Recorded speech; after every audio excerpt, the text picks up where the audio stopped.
Kó máa ní fún Ọlọ́run ní òkè ọ̀run. Hallelujah. Ọba tí gbogbo ayé ń pè tí ò pẹ́ nikẹ́ni. Kábíyèsí. Ọba tí gbogbo ayé ń gbàdúrà sí tí ò rántí gbàdúrà sẹ́lòmíì. Ọba tó ń bọ́ gbogbo ẹ̀dá láyé. Kábíyèsí o. Tó ń pèsè fáìní wọn. Bẹ́ẹ̀ni sà. Bàbá mi o. Adúpẹ́ o, ọkọ opó. Bàbá aláìní bàbá. Ìrànlọ́wọ́ ọmọ òrukàn.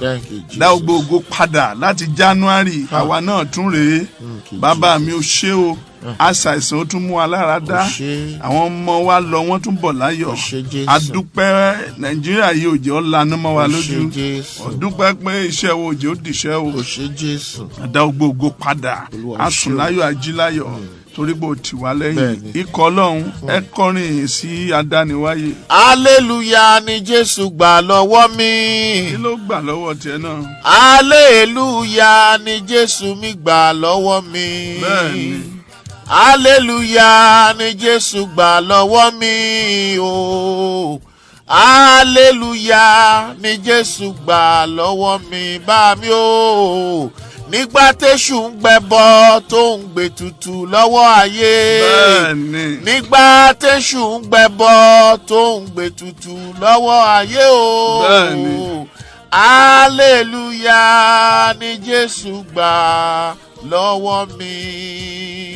Ó ṣe parọ́ pé Olúwa mo dúpẹ́. Olúwa mo dúpẹ́. Fún ìmọ́lẹ̀ ọ̀rọ̀ rẹ. Fún ìmọ́lẹ̀ ọ̀rọ̀ rẹ. Nínú ẹbí mi. Nínú ẹbí mi. Lórí àwọn ọmọ mi. Lórí àwọn ọmọ mi. Ní ọ̀nà mi.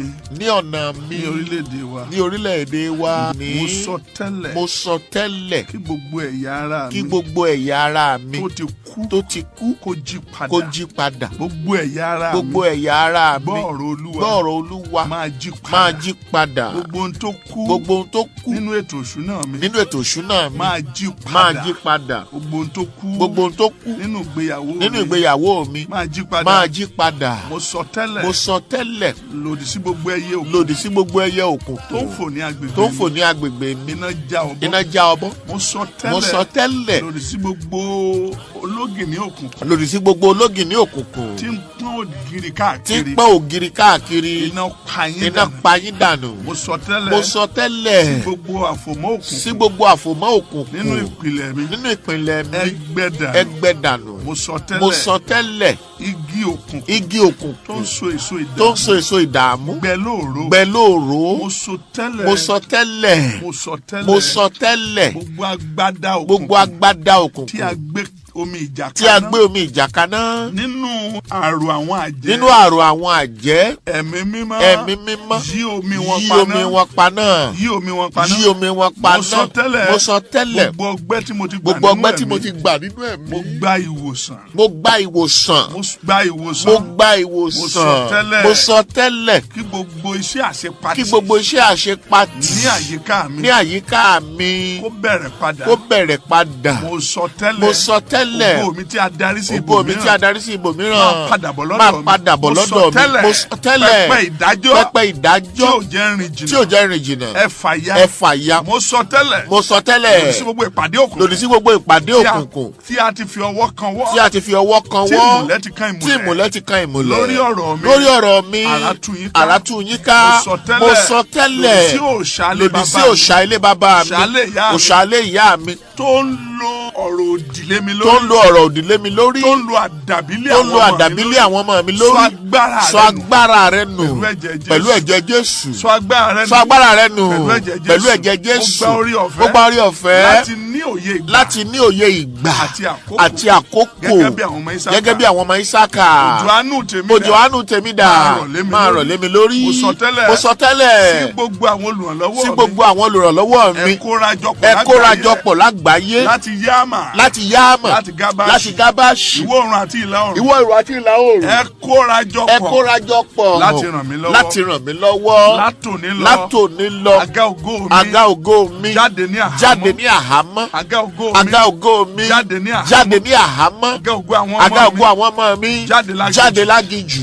èmi yóò jẹ́ àpẹẹrẹ rere fún gbogbo àwọn tó wà láyìíká mi. èmi yóò bu ọlá fún gbogbo ènìyàn. èmi yóò bu ọlá fún gbogbo ènìyàn. èmi yóò bu ọlá fún gbogbo ènìyàn. èmi yóò bu ọlá fún gbogbo ènìyàn. èmi yóò yọ ayọ̀ pẹ̀lú. èmi yóò yọ ayọ̀ pẹ̀lú. ní àyíká mi. ní àyíká mi. láti òní lọ. láti òní lọ. láti òní lọ. láti òní lọ. èmi ò ní mọ ìjákulẹ̀ mọ́. èmi ò ní mọ ìjákulẹ̀ mọ́. èmi ò ní mọ ìjákulẹ̀ mọ́. èmi ò ní mọ ìjákulẹ̀ mọ́. àánú dé o. àánú dé o. ilẹ̀kùn mi ṣí. èmi yóò gba ìròyìn ayọ̀. àmín. mo gbàdúrà. in the name of. ẹ gbà àánú. àmín. ẹ gbà àánú. àmín. sọ pé mo máa gbà mú. mo máa gbà mú. ọmọ rẹ ó gbà àánú. àmín Jésù. wọ́n ní ẹnìkan ń retí ìròyìn ayọ̀. ó yá lọ gba ìròyìn ayọ̀ rẹ. lọ gbà. àmín. lọ gbà. àmín. lọ gbà. àmín. gbogbo ogun tí ń fojú ayọ̀ rẹ ìṣòfò. in the name of Jesus. ó yá kó kú dára. àmín Jésù. bẹ́ẹ̀ lÓlúwa wí. àmín. kó máa ní fún Ọlọ́run ní òkè ọ̀run. hallelujah. Jésù ó ṣé o. ṣeun Jésù. ìrànlọ́wọ́ aláìlénìyàn ó ṣé. a tún ti wo òpin ọ̀sẹ̀ mìíràn. lórúkọ Jésù kò ní di òpin ẹ̀mí wa. àmín Jésù. àánú ó bá wa lò. àmín. àánú ó bá wa gbé. àmín. gbórin àjò tó fẹ́ lọ lópin ọ̀sẹ̀ yìí Ọlọ́run bọ̀ lọ. àmín Jésù. ẹ̀mọ́ ṣáájú rẹ̀. àmín. gbóhùn tó fẹ́ náwó sí i Ọlọ́run pèsè fún ọ. àmín Jésù. ẹkún ò ní jẹ́ pin rẹ̀. àmín.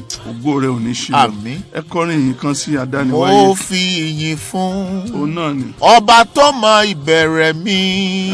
èmi fi ìyìn fún. èmi náà fi fún. ọba tó mọ ìbẹ̀rẹ̀ mi bá mi o alpha omega ọba tó pẹ́yẹ o ológo àtọlọ́lá mo fi ìyìn fún. ó parọ́ pé mo jẹ́ ìbùkún fún ìran mi. mo jẹ́ ìbùkún fún ìran mi. mo jẹ́ ẹ̀bùn fún ọmọ ènìyàn. mo jẹ́ ẹ̀bùn fún ọmọ ènìyàn. mo jẹ́ àwòkọ́ṣe òdodo. mo jẹ́ àwòkọ́ṣe òdodo. mo jẹ́ àwòkọ́ṣe òdodo. mo jẹ́ àwòkọ́ṣe òdodo. èmi ò ní bàjẹ́. èmi ò ní bàjẹ́. ojú rere Ọlọ́run wà ní orí mi. ojú rere Ọlọ́run wà ní orí mi. ìpinnu Ọlọ́run ń ṣẹ sí mi lára. ìpinnu Ọlọ́run ṣẹ sí mi lára. iṣẹ́ mi yóò léso. iṣẹ́ mi yóò léso. ayé àwọn ọmọ mi yóò léso. ayé àwọn ọmọ mi yóò léso. ìfàmìróyàn ò ní kúrò lórí mi. ìfàmìróyàn ò ní kúrò lórí mi. ẹni tí ayé àwọn ọmọ mi yóò pàdé. ẹni tí ayé àwọn ọmọ mi yóò pàdé. tí ayé àwọn ọmọ mi yóò já gbangba. tí ayé àwọn ọmọ mi yóò já gbangba. àánú yóò mú àwọn ọmọ mi pàdé. àánú yóò mú àwọn ọmọ mi pàdé rẹ̀. ìbùkún ìrandíran. ìbùkún ìrandíran. tí òkùnkùn gbé pamọ́. tí òkùnkùn gbé pamọ́. àánú gbé jáde fẹ́mi. àánú gbé jáde fẹ́mi o. ògo ìrandíran. ògo ìrandíran. tí òkùnkùn gbé pamọ́. tí òkùnkùn gbé pamọ́. àánú gbé jáde fún mi. àánú gbé jáde fún mi. májẹ̀mú orísun. májẹ̀mú orísun. májẹ̀mú orísun. májẹ̀mú orísun. tí ò jẹ́ kọjá tí ò jẹ́ kọjá sínú ògo. ẹ̀jẹ̀ Jésù gbé mi. ẹ̀jẹ̀ Jésù gbé mi. odò tó ń gbé kádàrá mi. odò tó ń gbé kádàrá mi. nínú ilé tá a ti bí mi. nínú ilé tá a ti bí mi. máa gbẹ dànù. máa gbẹ dànù. máa gbẹ dànù. máa gbẹ dànù. àánú wá mi rí o. àánú wá mi rí o. ẹ̀mí ìrẹ̀lẹ̀ gbé mi wọ̀. ẹ̀mí ìrẹ̀lẹ̀ gbé mi wọ̀. àwọn àṣírí tó yẹ kó tú lé mi lọ́wọ́. àwọn àṣírí tó yẹ kó tú lé mi lọ́wọ́. àánú tú lé mi lọ́wọ́. àánú tú lé mi lọ́wọ́. àmín. àyìn Ọlọ́run pé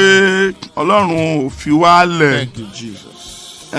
ó ní Solomoni pàápàá àṣẹ wọn lógo tó lè yìí. Matthew 6:29 àwọn lílì ìgbẹ́. ó ní Solomoni àti ológo. ó ní àtúnṣe wọn lógo tó lílì ìgbẹ́. ó ní wọn ṣiṣẹ́ wọn ràn mọ́ ó lò wọn Ọlọ́run dé sí wọn. ó là dá wọn bẹ́ẹ̀ ni. abájọ tó sọ nínú Isaiah 43:7 yẹn. ó ní gbogbo ẹni tí mo dá wọn fún ògo. gbogbo ẹni tí mo dá fógo.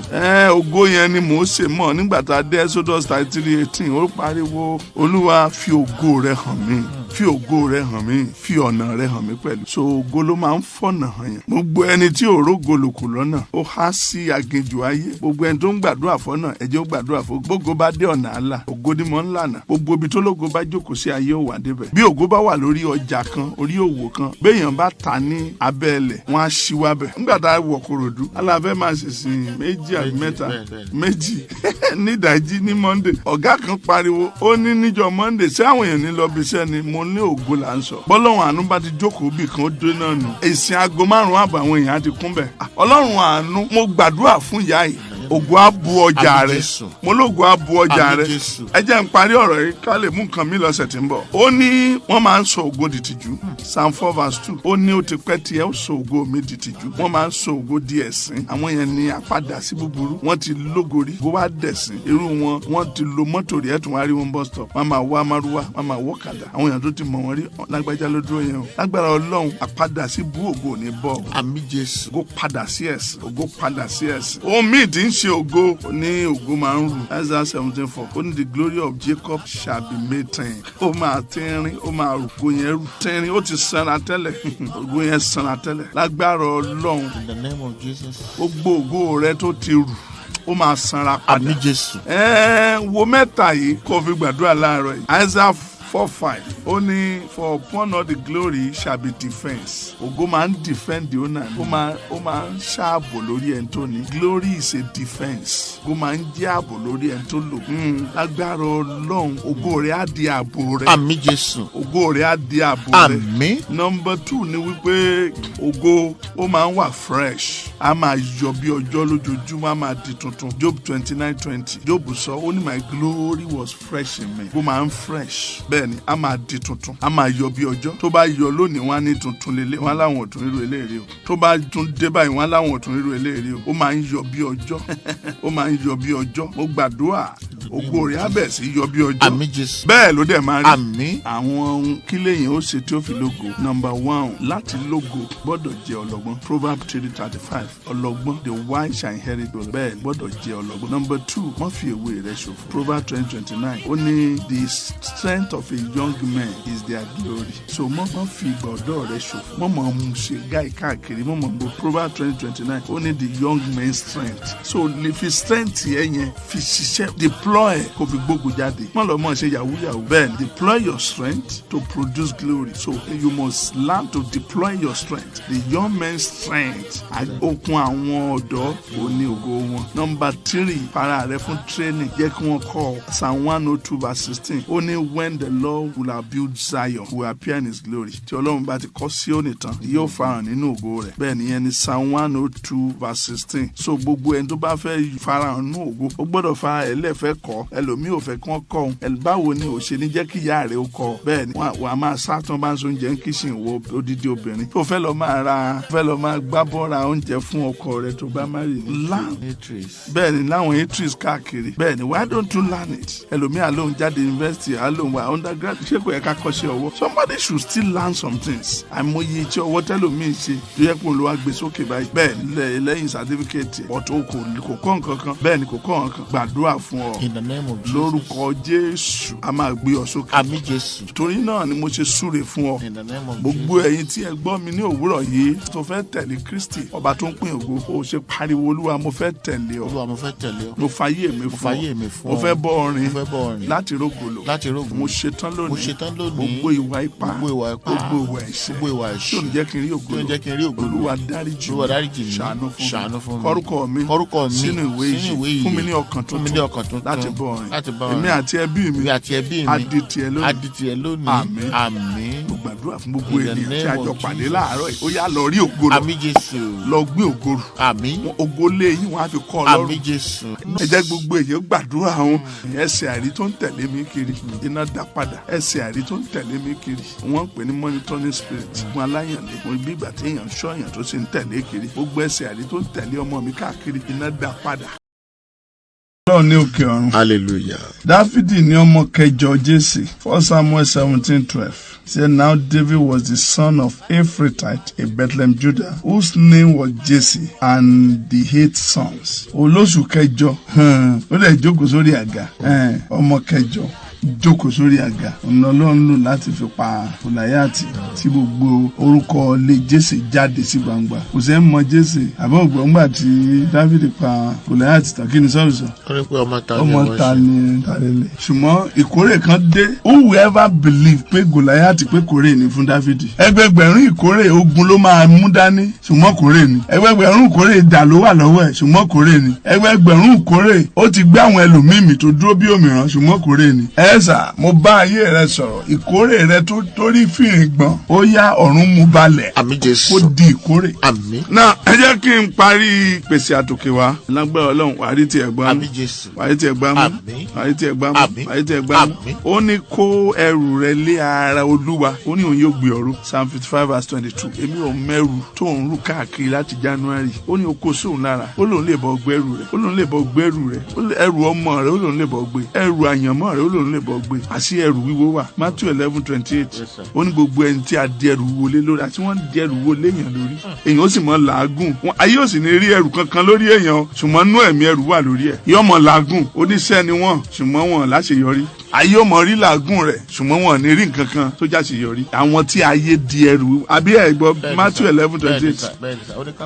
ó ní kan wá sọ Psalm 55:22 yẹn ó ní cast your burden. ẹ jù sí mi lórí. òkè ńlá kan wà tí mo ń ru ẹrù àyànmọ́ tí mo ń ru ẹrù tí ayé bá gbé kani lórí. èmi ò mẹ́rù àìsàn tí wọ́n gbé sí ọ lára. kí a tó parí ilẹ̀ ṣú lónìí agbẹ́rù náà kú ọ. ẹrù ikú o alẹ́ rù ọ lọ. gbogbo ẹrù gbèsè. In the name of Jesus. ẹrù ikú òjijì. In the name of Jesus. ó ní ẹ wá sọ́dọ̀ gbogbo ẹ̀yin tí ó ń ṣiṣẹ́ tí a di ẹrù wọlé lórí. ẹ wọ ẹrù wíwọ lórí àwọn ènìyàn. ẹ wọ ẹrù alódìdí director ó dẹ̀ pè mí ó ní wòlíì ó lóun rìtáyà ó ní ṣùgbọ́n inú ogun lòun rìtáyà sí. ó ní tó ń là kọjá báyìí tà ó ló burú jáì ọkàn mi dẹ̀ gbọgbẹ́ àwọn ọmọ ò tí ì parí iléèwé tán. sáà ẹ wo gbogbo ẹni tí ń gbọ́ mi lónìí o ẹrù wíwọ àìsàn. In the name of Jesus.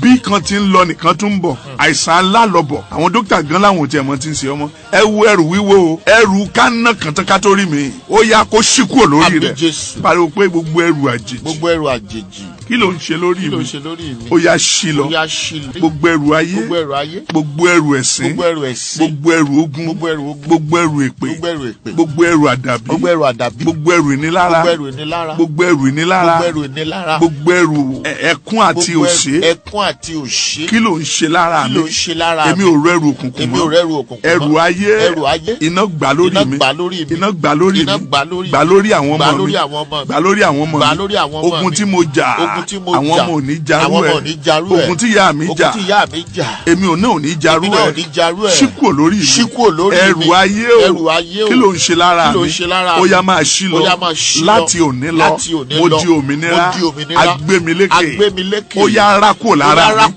ẹrù àìsàn jádànà iná gbé ọmọ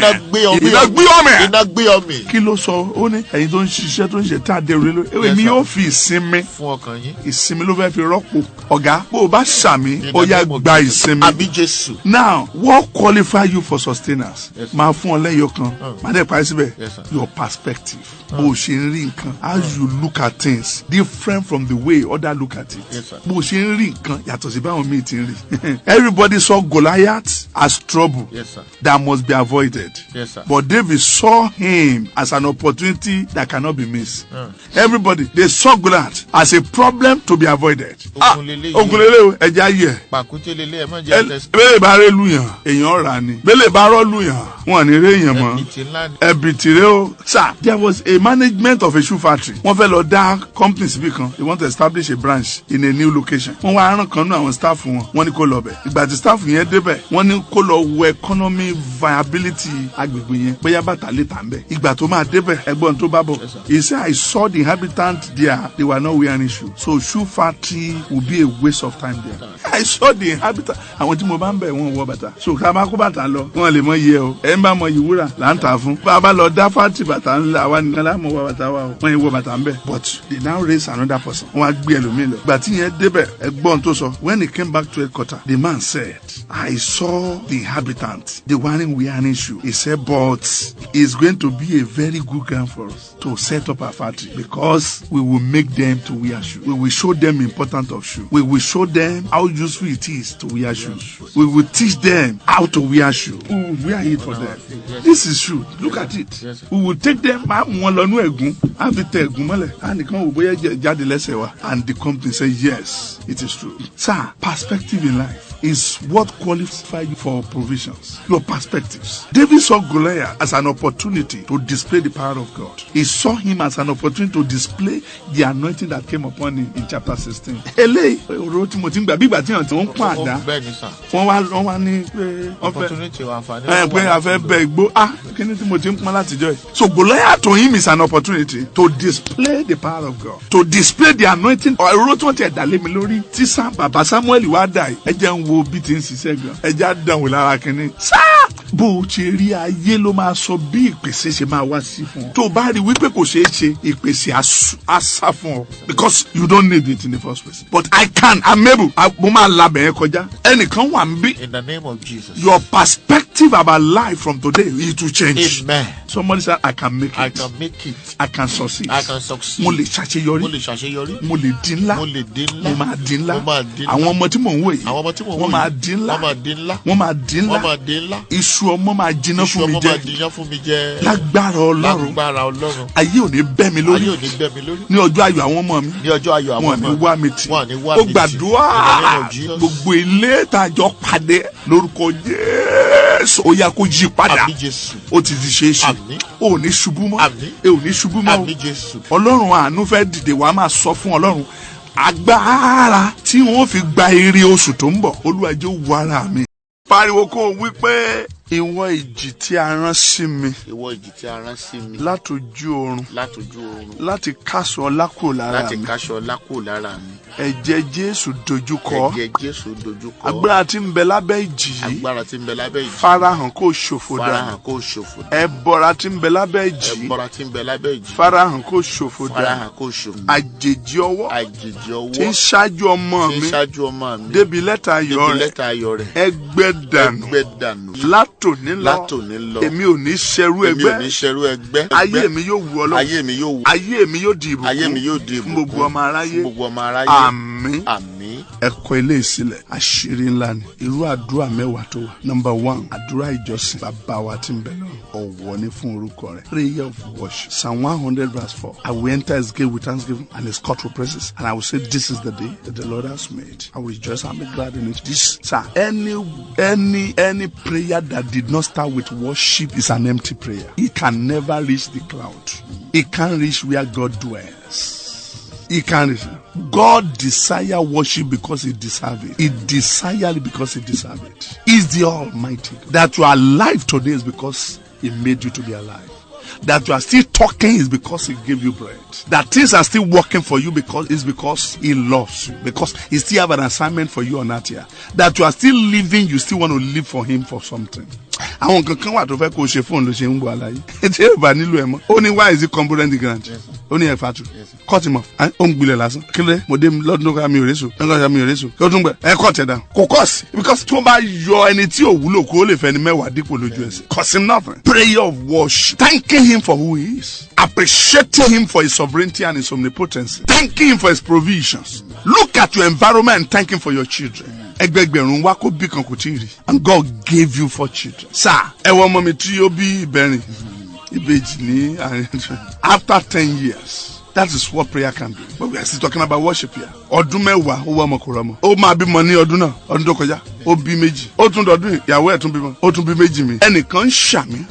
Ariwo ayọ̀ sọ nílé rẹ̀. Àmín Jésù. Pariwo pé ariwo ayọ̀ sọ nílé mi. Ariwo ayọ̀ sọ nílé mi. Jẹ́ kí òun rẹ̀ bo ariwo ayọ̀ sọ nílé mi. Ariwo ayọ̀ sọ nílé mi. Great joy. Ẹ wá wò bọ́lọ̀ ti ṣeṣẹ́ ayọ̀ fún. Bó ti gbọ́ròyìn ayọ̀. Ìwọ náà gbọ́ròyìn ayọ̀. Àmín Jésù. The second kind of prayer is called prayer of consecrations. Prayer of consecrations. Prayer of consecration. The Bible says, if you say we have no sin, we deceive ourselves. But if you confess our sin, our God is faithful to forgive our iniquity. Now you can't come to his presence with your sin in your hand. God, according to that John 9:31, we know that God hears no sinner. So if you are coming with God loves sinner, but he doesn't love the sin in the heart of the sinner. Ọlọ́run fẹ́ràn election kò fẹ́ ṣe ti ń bẹ lọ́wọ́ rẹ̀. So tó bá ti ń bọ̀ tó tẹ̀sẹ̀ yẹn bá ti wà ní ọwọ́ rẹ̀ bẹ́ẹ̀ ni rẹ́ẹ̀dì á máa tàn níwájú Ọlọ́run. Eléyìí ò ṣe fọwọ́ kàn ẹsẹ̀ yẹn ń tan rẹ́ẹ̀dì ó ń lé Ọlọ́run sá ni torí pé Ọlọ́run mímọ́ ni mímọ́ lọ́lọ́run Ọlọ́run tó jókòó sórí ìtẹ́ mímọ́ tó ń jẹ mímọ́ tó ń sọ mímọ́ tó fi mọ́ bora bí aṣọ. Ó ní ojú Olúwa kì í wo abẹ́ ìbọn ni. The eyes of God is too holy to behold iniquity. So wàá lé ẹlẹ́ṣẹ̀ jìnnà jẹ́rẹ́. Wọ́n ní Dáfídì ṣe sọ fún wa nínú Psalm 51. Ìwọ nìkan ni mo ṣẹ̀ sí Olúwa. Nígbà tó wu ayé rẹ̀ tó wo gbogbo tó ti ṣe nípa ti Báṣébà ó pa ọkọ ẹ̀ Ùráyà ó fẹ́ ìyàwó Báṣébà ó wá wo rẹ̀ bó ń ṣe dọ̀tí tó. Olúwa ìwọ nìkan mo ṣẹ̀ sí. Gbogbo ohun tó ń ṣe yẹn èèyàn kan ló ṣẹ̀ sí Ọlọ́run ni. Tí mo ṣe búburú níwájú rẹ̀ kò sọ pé sí tí mo ṣe búburú sí. Ọlọ́run ni gbogbo ẹni tó yàn jẹ yẹn Ọlọ́run ló yàn jẹ ẹni tó ní kò gbọdọ̀ gbèrè yẹn Ọlọ́run ló ń bá sọ̀rọ̀ tọrọ Ọlọ́run ló dá Ọlọ́run ló fẹ̀mí ẹ̀ sínú ẹni yẹn ènìyàn ẹlẹ́ran ara bíi tiẹ̀ ni gbogbo ohun tó ń ṣe tó ń bi Ọlọ́run nínú yẹn Ọlọ́run ìwà àti Ọlọ́run lẹ́jọ́ ń fa kankan èèyàn lè wá jẹ́ at the end of the day kó wà at the receiving end of what you are doing but God is the first point of contact of whatever you are doing. Number 3 is called prayer of faith. Mark 11:22-24 bẹ́ẹ̀ni wípé bẹ́ẹ̀ yín bá sọ fún òkè yìí kó ṣídìí lọ sí òkun tí ẹ ò ṣiyèméjì ní ọkàn yín ó ní àwòrán àdúrà ìgbàgbọ́ gbígbọ́ Ọlọ́run gbọ́ pé Ọlọ́run wà etiquette our Father in heaven you are existing and you are a prayer answering God you are a yoke breaking God you are a burden remover God you are a way opening God You are enemy destroying God. You are a power releasing God. He is there as the Almighty. That there is nothing he cannot do. There is nothing he cannot do. There is nothing he cannot do. Now, ó wà ńbẹ̀bẹ̀ yẹn. Now, àdúrà ìgbàgbọ́ sọ fún wa wípé bá a bá ti ń gbà a ò ṣiyèméjì pé kò ní gbọ́. Torí pé àmọ̀pọ̀ wà ńbẹ̀, àmọ̀pọ̀ ní capacity, kò sí ní tẹ́ ẹ ló ń ṣe yín tí ò ní solution ẹ̀ lọ́wọ́. Bẹ́ẹ̀ yẹn bá kú sílẹ̀ báyìí, ipa Ọlọ́run ká. Láti ní kó dìde kó wá. John chapter 11, wọ́n sọ fún Jésù, wọ́n ní pé wọ́n ti gbókùtà rẹ̀, ọjọ́ kẹrin tó ti kú rẹ̀, ó ti ń rùn, Jésù kan rẹ̀ ni. Ó ní pé yóò yẹ, àní ẹ má jẹ́ agbókùtà kúrò, he's already stinking. And Jesus said, I am the resurrection and the life. Because the woman was saying, he will rise up on the resurrection money. He now said, that resurrection money you are looking for, I am the one that is called that resurrection money. I am the resurrection and the life. Shamina, that resurrection you are waiting for, ẹlòmíì máa ń post ìyanu ẹ̀ síwájú. Torí pé kò máa gbára Ọlọ́run á ní lọ́dún tí ń bọ̀ àgbẹ̀ pé yóò ṣe é ṣe who tells you pé kò lè ṣe é ṣe lọ́dún who tells you pé kò lè ṣe é ṣe lóṣù bó ti ń gbọ́ mi bí mo ṣe ń sọ̀rọ̀ who tells you pé àìsàn tó wà lára yẹn ó sì máa wà ńbẹ̀ tá a bá máa parí. Ta ló sọ fún ọ wípé ogun tó dé ọ yẹn ó lágbára jù Ọlọ́run lọ ẹ tú dànù. Àdúrà ìgbàgbọ́ in James chapter 5 verse 15 Bíbélì sọ fún wa wípé the prayer of faith will heal the sick. Àdúrà ìgbàgbọ́ yóò wò aláìsàn náà la. Àdúrà ìgbàgbọ́ àdúrà tá a gbà tá a ṣiyèméjì ni wọ́n ń pè ní ìgbàgbọ́. Ó ní yóò wò aláìsàn náà. Mo gbàdúrà fẹ́nìkan àdúrà ìgbàgbọ́ lórúkọ Jésù yóò mú ọ lára dá. Ẹ̀yin tí ẹ múrúgbìn yín dání ní 40 ọjọ́ àti àwọn tó ti sán, ẹ̀yin tí ẹ múrúgbìn yín dání gbọ́ ọ̀rọ̀ Olúwa ó yá gba àmì àánú. Bó o bá ti san rúgbìn ìdìde rẹ bẹ̀rẹ̀ lọ, ohun tí wọ́n fún ọ rí ó yá lọ gbé lọ, ohun tó jẹ́ tiẹ̀ wọ́n á gbélé ọ lọ, ó ti rí bẹ́ẹ̀. Ògo máa ní fún Ọlọ́run ní òkè ọ̀run. Hallelujah. Ìrànlọ́wọ́ aláìlénìyàn. Adélòwúrọ̀ yìí o, Olúwa gba ọpẹ́ wa. Ọlọ́run ìjọ ìṣẹ́gun. Ìwọ la wá bá o, Olúwa farahàn wa. Gbogbo ń tá a ṣe tó bí ọ nínú, Olúwa dáríjì wa. Ohun tó lè ṣí ọ̀run mọ́ wa, Olúwa fi ẹ̀jẹ̀ rẹ̀ wẹ̀. Ọ̀run àánú ṣí. Sọ pé ọ̀run àánú ṣí fún mi. Ọ̀run àánú ṣí fún mi. Ọ̀run àánú ṣí fún mi. Ọ̀run àánú ṣí fún mi. Ọ̀run àánú ṣí fún àwọn ọmọ mi. Ọ̀run àánú ṣí fún àwọn ọmọ mi. Ọ̀run àánú ṣí fún iṣẹ́ mi. Ọ̀run àánú ṣí fún iṣẹ́ mi. Ìjì òkùnkùn tó ń fẹ́ lòdì sí ayé mi àti òwò mi kanumọ́ lórúkọ Jésù. Gbogbo ẹni tí òkùnkùn gbé dìde láti dojúkọ àga ìsinmi mi ẹ ṣubú níwájú mi ìwọ fa àṣìṣe nínú ayé àwọn ọmọ mi bá iná jáde gbogbo kùrukùru òkùnkùn tó bo ayé mi mọ́lẹ̀ nínú ayé mi ẹ̀jẹ̀ Jésù kakúrò ilẹ̀kùn ìṣípayá ṣí fún mi àti ìpè mi ìwọ ẹ̀mí ìpòrúru ọkàn sọ agbára rẹ lórí ayé mi agbára ìwòsàn balẹ̀ mi agbára ìwòsàn balẹ̀ àwọn ọmọ mi ìwọ ọkùnrin ẹ̀mí mi gba iná tuntun ìwọ àkọsílẹ̀ tó lòdì sí ìtẹ̀síwájú mi ẹ̀yà lórúkọ Jésù. Olúwa dá ọkàn tuntun sínú mi. Dá òróró tuntun lé mi lórí. Ìfàmì oróyàn láti gba àdúrà.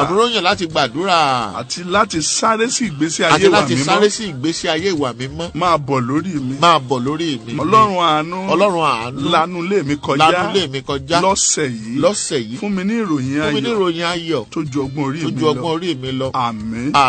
Mò ń sọ fún wa lánàá nípa àwọn tó lè di ìpèsè àtòkè wa lọ́wọ́. Èkíní tí mo bọ́ sọ lánàá ni èròǹgbà ọmọ ènìyàn sí ọ. Má jẹ́ kí èròǹgbà ènìyàn jẹ́ tánà dí ìpèsè àtòkè wa fún ọ. Àwọn kan wà tí o lè kọ̀rọ̀ sí lẹ́nu mọ́ ṣọ́ra fún wọn. They are too close to you. You respect their opinion. Àwọn opinion wọn bó bá ti sọ̀rọ̀ báyìí bí ẹni pọ́lọ̀ ń bọ̀ sọ̀rọ̀ ni àwọn bíi Àìtófélì sí Dáfídì. Wọ́n ní bó bá sọ̀rọ̀ báyìí bí ìgbà tó lọ́n bá ń sọ̀rọ̀ ni. O gbọ́dọ̀ kíyèsára ẹ̀wù Jésù. Ó jẹ́ kọ́rọ̀ yẹn yé wa púpọ̀. Wọ́n ní ó sọ Pétérù. Ó ní ta ni àwọn èèyàn fi mí pè ní ìṣiṣẹ́ ara Fílípì. Nígbà débẹ̀ ó ta làwọn èèyàn fi mí pè. Àwọn kan ní àwọn ní ẹ̀yìn lèlíjà. Àwọn kan lẹ́yìn Mósè. Ẹ̀yìn kan lèlíṣà. Àwọn kan ní kan náà àwọn wòlíì. Òkè ta lẹ̀yìn fi mí pè. Wọ́n ní Pétérù ní ẹ̀yin ni Jésù Kristi ọmọ Ọlọ́run. Ó ní kì í ṣe ẹ̀jẹ̀ àti ẹran ló fi èyí hàn. Ó ní bàbá mi tí ń bẹ náà ló ṣe lè payà fún ọ. Torí lórí ìjẹ́wọ́ ìgbàgbọ́ yìí ni èmi yóò kọ́ ìjọ mi lè kẹ́nà náà pò kó nílé borí. The same chapter. Wọ́n ní Jésù ló ń lọ òfin pé òun lọ sí Jerusalem pé òun máa kú. Wọ́n ní Pétérù. Wọ́n ló ní no way. Opinion ẹ̀ lè kú. Máa sọ pé ọmọdé agbálagbàdẹ ní Pétérù. Kọ̀kọ̀ yẹn sọ fún Jésù bẹ́ẹ̀ ni kó máa dúpẹ́ lórí. Irúkú pé àbòsí wo lélẹ̀. Máa sọ orúkọ kan jáde kọ́ ẹ. Ó lọ Jerusalem kankan. Jésù ó wò lójú ẹsẹ̀. Ó ní padà lẹ́yìn mi Sátánì. Ìwọ òru tí ń ṣe ti Ọlọ́run. Ó ní pé Sátánì ti wọnú ẹ̀. So àmọ́ abẹ́ni bóyá 2 minutes bóyá 2 minutes. Láàárín ìjẹ́wọ́ ìgbàgbọ́ àti standing against him tó wá ṣe láyé ló ń block. So most of the time kì í ti gbogbo ẹni tó sọ ọ̀rọ̀ tó dáa fún ẹ nísìsiyìí tó fi ṣoríire náà ló tún sọ ètò kan ò mọ ibi tó ti wá. And that is the problem of people. Àwọn àlò náà ló sọ ìbẹ̀rí ti Apostle Paul Agabu tó sọ tẹ́lẹ̀ pé èèyàn máa ń ká gbogbo ayé tó dẹ̀ ṣẹlẹ̀ òun náà ló mú àmúre Paul ẹni tó ní tó kò gbọ́dọ̀ lọ Jésù tó bá lọ wọn ò lù wọn ti gba ẹ̀ga ilé ìtẹ̀sọ̀ yìí kò lè ṣiṣẹ́ lápá bí o. Wọ́n ní gbogbo èèyàn sunkún pé ẹgbọ́rọ̀ sí ó ní tiyín ló bá yín. Èyí tẹ́mi mi ò fẹ́ ṣe dídè ló ń sọ kí n kú gan-an I will go and fulfill my purpose. Ohun tí mo wáyé wá ṣe nìyẹn wọ́n lè jọ mí kúrò nínú iṣẹ́ yẹn. So agbọ́dọ̀ kí á fún lórí èrò ọ̀rọ̀ ènìyàn tí ó bí gan bá sọ́ra ìmọ̀ràn ẹ̀ sí ọmọ ẹ̀ ó lè má máa yàn mọ́ṣẹ́. God might just be seeing it from his own perspective as parent. Meanwhile the will of God is very distinct sí tó ń sọ yẹn. So agbọ́dọ̀ wà very careful. Even that's why even pastors. Pé ntí bàbá wa bá ti sọ irọ́ tún gbé yẹ̀wò. Mo láìkí bàbá ìyàwó Mósè Jethro. Nígbà tó wá rí Mósè níbi tó ti ń tọ̀tọ̀ ti ń ṣe kánsẹ́lì. Ó ní ẹ̀sà ní pẹ́ kú. Èmi rò pé kẹ́ẹ̀yàn olórí 100 olórí 50 olórí 20 olórí 10 kọ́ máa ṣe kánsẹ́lì fáwọn èèyàn. Ó ní ọ̀rọ̀ tó bá le koko bí ojú ẹja kọ́ máa tì sẹ́yìn. Ẹ̀yin lẹ jókòó tẹ̀ ń ṣe kánsẹ́lì fún èèyàn bíi 3 million. Mo rí ikú wájú yín gidi ní pẹ́ kú ikú yìí o. Ẹ wá gbọ́n tó sọ gbẹ̀yìn. Ó ní pẹ̀lú bí ìmọ̀ràn ti dáa tó ó ní ẹ lọ bí Ọlọ́run bóyá Ọlọ́run sọ bẹ́ẹ̀ bóyá bẹ́ẹ̀ lọ́lọ́run fẹ́ kẹ́ ṣe. Ẹ lọ bí Ọlọ́run ẹ wo tó fọ̀rọ̀ yẹn gúnlẹ̀ sí. So Mósè dẹ́ ìgbéró yẹn lọ síwájú Olúwa ní òkè fún ibẹ̀. Ẹ wo tàwọn ọmọ Sélófádì tó ń bí gbogbo èèyàn nú. Tọ́lọ́run fún rẹ̀ sọ wípé obìnrin ò ní ìpín ní Ísírẹ́lì pé gbogbo ẹni tó bá ti ní ìpín gbogbo ẹni tó bá obìnrin kan ló bí. Kíní yẹn dẹ̀ wá dẹ́wà ẹlẹ́ lókè lọ́hùn. Torí at the end of the day ńgbà tó wá ń pín ogún wọ́n wá ní pé ẹni tí a bá pín ogún obìnrin fún tó dẹ̀ lọ lọ́kọ ogún yẹn bo ló máa gbé lọ.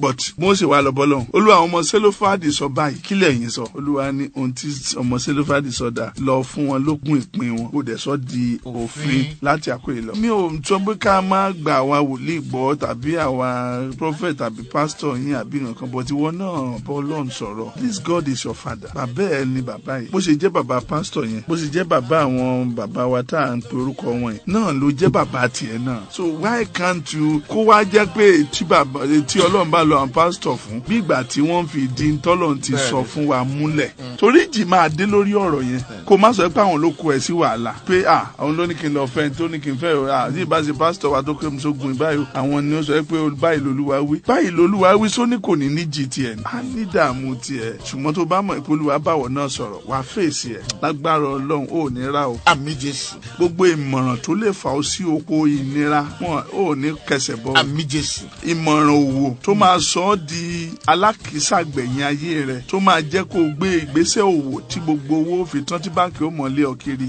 ò ní gbé ìgbésẹ̀ tó lójú. Èkejì kankan láàárọ̀ èyí kí n fi gbàdúrà fáwọn èèyàn ó ní wọ́n pè ní traditions. One of the things tó máa ń block with divine sustenance on tradition àṣà pé bá a ṣe ń ṣe nìyẹn kò lè yí padà. Bẹ́ẹ̀ni traditionally téèyàn ò bá wọ 20 years above wọ́n ní kò lè lọ ojú ogun kò lè lójú ogun wọ́n dẹ̀ lè bẹ̀ sí training. Number chapter 1-2-3 gẹ́gẹ́ bí òfin Israel you begin to be a warrior from 20 years and above. But David rè kò tí ì pé 20 gan. Bẹ́ẹ̀ni you must be 20 years above and well trained before you can go to war front and you must be a male. Obìnrin wọn ìkọlógun gbà náà torí wọn ti ẹ̀ka wọn kún. That's why the only warrior to exist nínú Bible ó ní Deborah torí pọ́kùnrin dẹ̀ yarí pé òun ní lọ ni ọba yẹn lòun lè lọ ó ní pé tóun bá lè lọ kó lọ. Deborah ní ọlá yìí ó tóbi ló máa jẹ́ eventually ìwọ ni wọ́n ní kó lead ogun ó ní pé Deborah ogun bọ̀ lẹ́rù tó and Deborah led so she now became a judge in Israel. Now kí ni mo sọ fún ọ ni pé àṣà ń gbà mí ìṣe nígbà mí ó máa ń jẹ́ kí ìpèsè Olódùmarè kó fún ayé wa the way we are always been doing it. There are women wọn dá tó yẹ kí wọ́n dà torí pé àgbàgbọ́ pé obìnrin lè dìde kó jẹ́ èèyàn of a truth. Tí ọkùnrin bá bímọ tí ò bá tí ì bí ọkùnrin wọn á ní kò tí ì lọ wọn á ní kó sì máa sún síwájú. So èmi máa bímọ wọ 20 lórí pé ó ń wọ ọkùnrin kó dẹ̀ rí bẹ́ẹ̀ ni. But David was less than 17. Ó tẹ àṣà yẹn mọ́lẹ̀ ó gbàgbọ́ wípé àṣà yìí ò lè kí ló tí mo fi kírẹ́dìtì àwọn adẹ́tẹ̀ 10 dídò ìkan ló wá dúpẹ́ nu wọn. Ohun tí Jésù ní kan wá ṣe yẹn is against the law. Ó ní kí wọ́n lọ fi ara wọn fún àlùfáà. Bíbélì pé wọ́n gbọ́dọ̀ lọ́dọ̀ àlùfáà. Òfin ni wọ́n gbọ́dọ̀ rí wọn lọ́dọ̀ àlùfáà. Arọ ẹnubodè dáradára. Kò lè wọlé torí pé wọn inú tradition it must not. Ní chapter 3 Acts of Apostles. Until tá a gbé dìde. Ẹ̀sà ìpèsè tí àṣà ò jẹ́ kó o ní. In the name of Jesus. Bí wọ́n ṣe ń ṣe ń lé wa wọ́n ìkọjá bíi ta ló kàwé lé yín rí ta ló lo òkè òkun rí ta ló ṣàṣeyọrí rí ta lẹni náà tó rí àrọ́mọdọ́mọ ẹ̀ rí ta ni wọ́n fún lápọ̀nmẹ́ǹtì tó ṣe nǹkan rẹ̀ rí gbọ́ orí rẹ̀ ni ó ti bẹ̀rẹ̀. Àmín Jésù. Sọ pé Olúwa jọ̀ọ́ bẹ̀rẹ̀ lórí mi. Olúwa jọ̀ọ́ bẹ̀rẹ̀ lórí mi. Àṣeyọrí tí wọ́n ṣe. Àṣeyọrí tí wọ́n ṣe. Nínú ilé tá a ti bí èmi. Ẹ jẹ́ ó torí mi bẹ̀rẹ̀. Ẹ jẹ́ ó torí mi bẹ̀rẹ̀. Àṣeyọrí tí àwọn ọmọ inú ilé wa ṣe. Jẹ́ kí àwọn ọmọ tèmi ó ṣe. Jẹ́ kí àwọn ọmọ tèmi ó ṣe. Àwọn ọmọ mi ó ṣe àṣeyọrí. Ìlà tí wọ́n kọjá. Nínú ìran mi. Èmi fo ìlà náà. Pẹ̀lú májẹ̀mú ẹ̀jẹ̀ Jésù. Èmi fo ìlà náà. Pẹ̀lú ìwàláàyè Olúwa. Májẹ̀mú ẹ̀jẹ̀ Jésù. Ó mú mi fo ìlà yìí o. Ìlà tí wọ́n yìí fò. Ìlà tí wọ́n yìí kọjá. Nínú ìran mi. Amú èmi kọjá rẹ̀.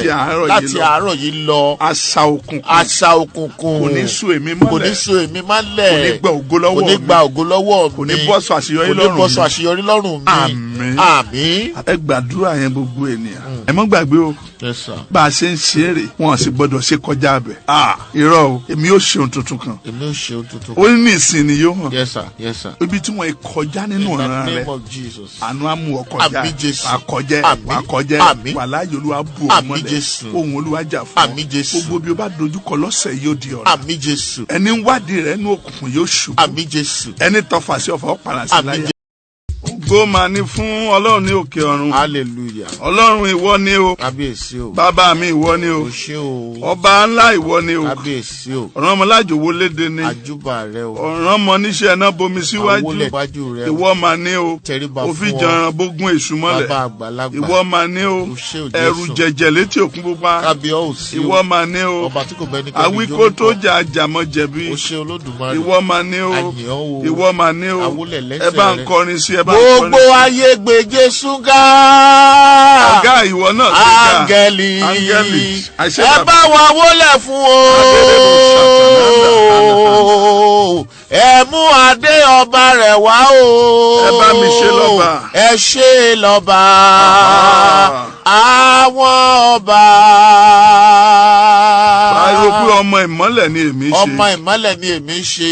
Òkùnkùn lè borí mi o. Òkùnkùn lè borí mi. Èmi ń sin Ọlọ́run tí ó ń ṣiṣẹ́ ìyanu. Èmi ń sin Ọlọ́run tí ó ń ṣiṣẹ́ ìyanu. Ọlọ́run yóò la ọ̀nà fún èmi àti ẹbí mi. Ọlọ́run yóò la ọ̀nà fún èmi àti ẹbí mi. Adánidúró ògo ò ní dá èmi dúró. Adánidúró ògo ò ní dá èmi dúró. Ọlọ́run ní kọ́kọ́rọ́ àṣeyọrí mi ń bẹ lọ́wọ́ rẹ̀. Ọlọ́run ní kọ́kọ́rọ́ àṣeyọrí mi ń bẹ lọ́wọ́ rẹ̀. Yóò ṣí ilẹ̀kùn fún mi àti àyànmọ́ mi. Yóò ṣí ilẹ̀kùn fún mi àti àyànmọ́ mi. Àwọn àǹfààní mi ń dúró dè mí láti múlò. Àwọn àǹfààní mi ń dúró dè mí láti múlò.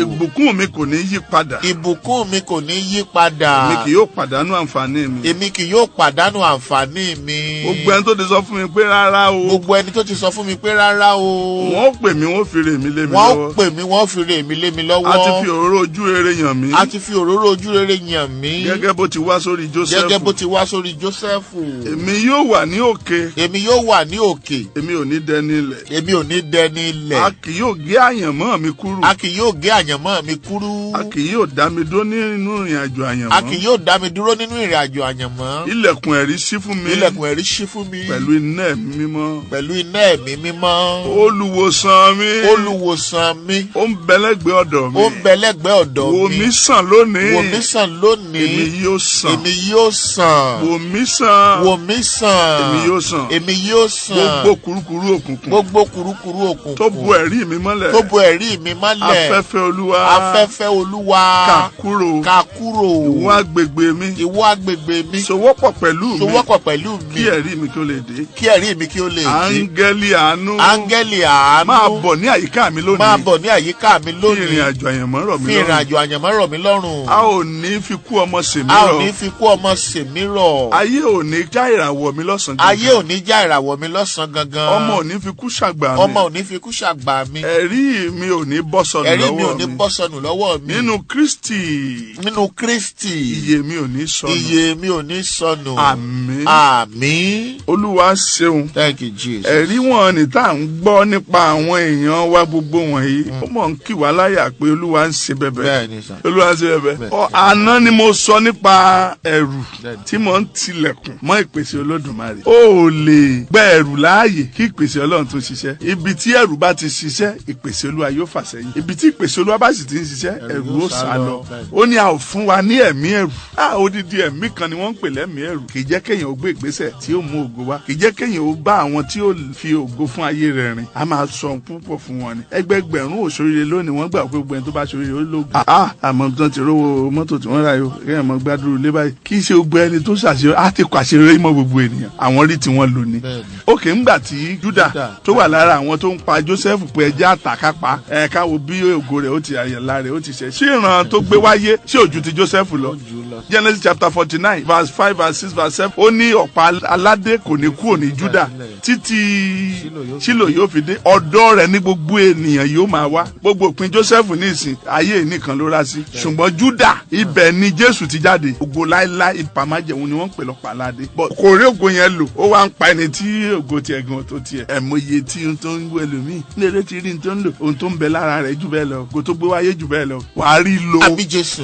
Mọ̀ jẹ́ kẹ́rù ó bà tiẹ̀ jẹ́ ìwọ bà tẹ̀rù jẹ́ kó lé dànù. Kó máa sọ pé àfún mi ní ẹ̀mí ẹ̀rù mo lé ìwọ ẹ̀mí ẹ̀rù mo dé ìwọ ẹ̀mí ẹ̀rù lọ kú dànù. Lónìí ni mò ń sọ fún ọ nípa youthfulness and inexperience. Jẹ́ ọ̀dọ́ àti àìní ìrírí. A ní pé ìrírí wo lo ní? Tell me your experience. Ṣé ẹ rí i pé àwọn èèyàn kan ti bà mákẹ́ẹ̀tì wa jẹ́? Tọmọ graduate bá jáde ní tó ń wáṣẹ́. Àwọn bá ti ń gbé CV ẹ̀ kalẹ̀ ni wọ́n ti ń béèrè lọ́wọ́ ẹ̀. Ẹ jọ how many years experience lẹ ti ní o? Ẹ ń bo ni kò ti ní experience yẹn. Ṣé lọ́nà ìjọba ọ̀run ni wọ́n ti máa ní ni? Ṣé bí ibi tó ẹ ti gbà síṣẹ́ náà àbí?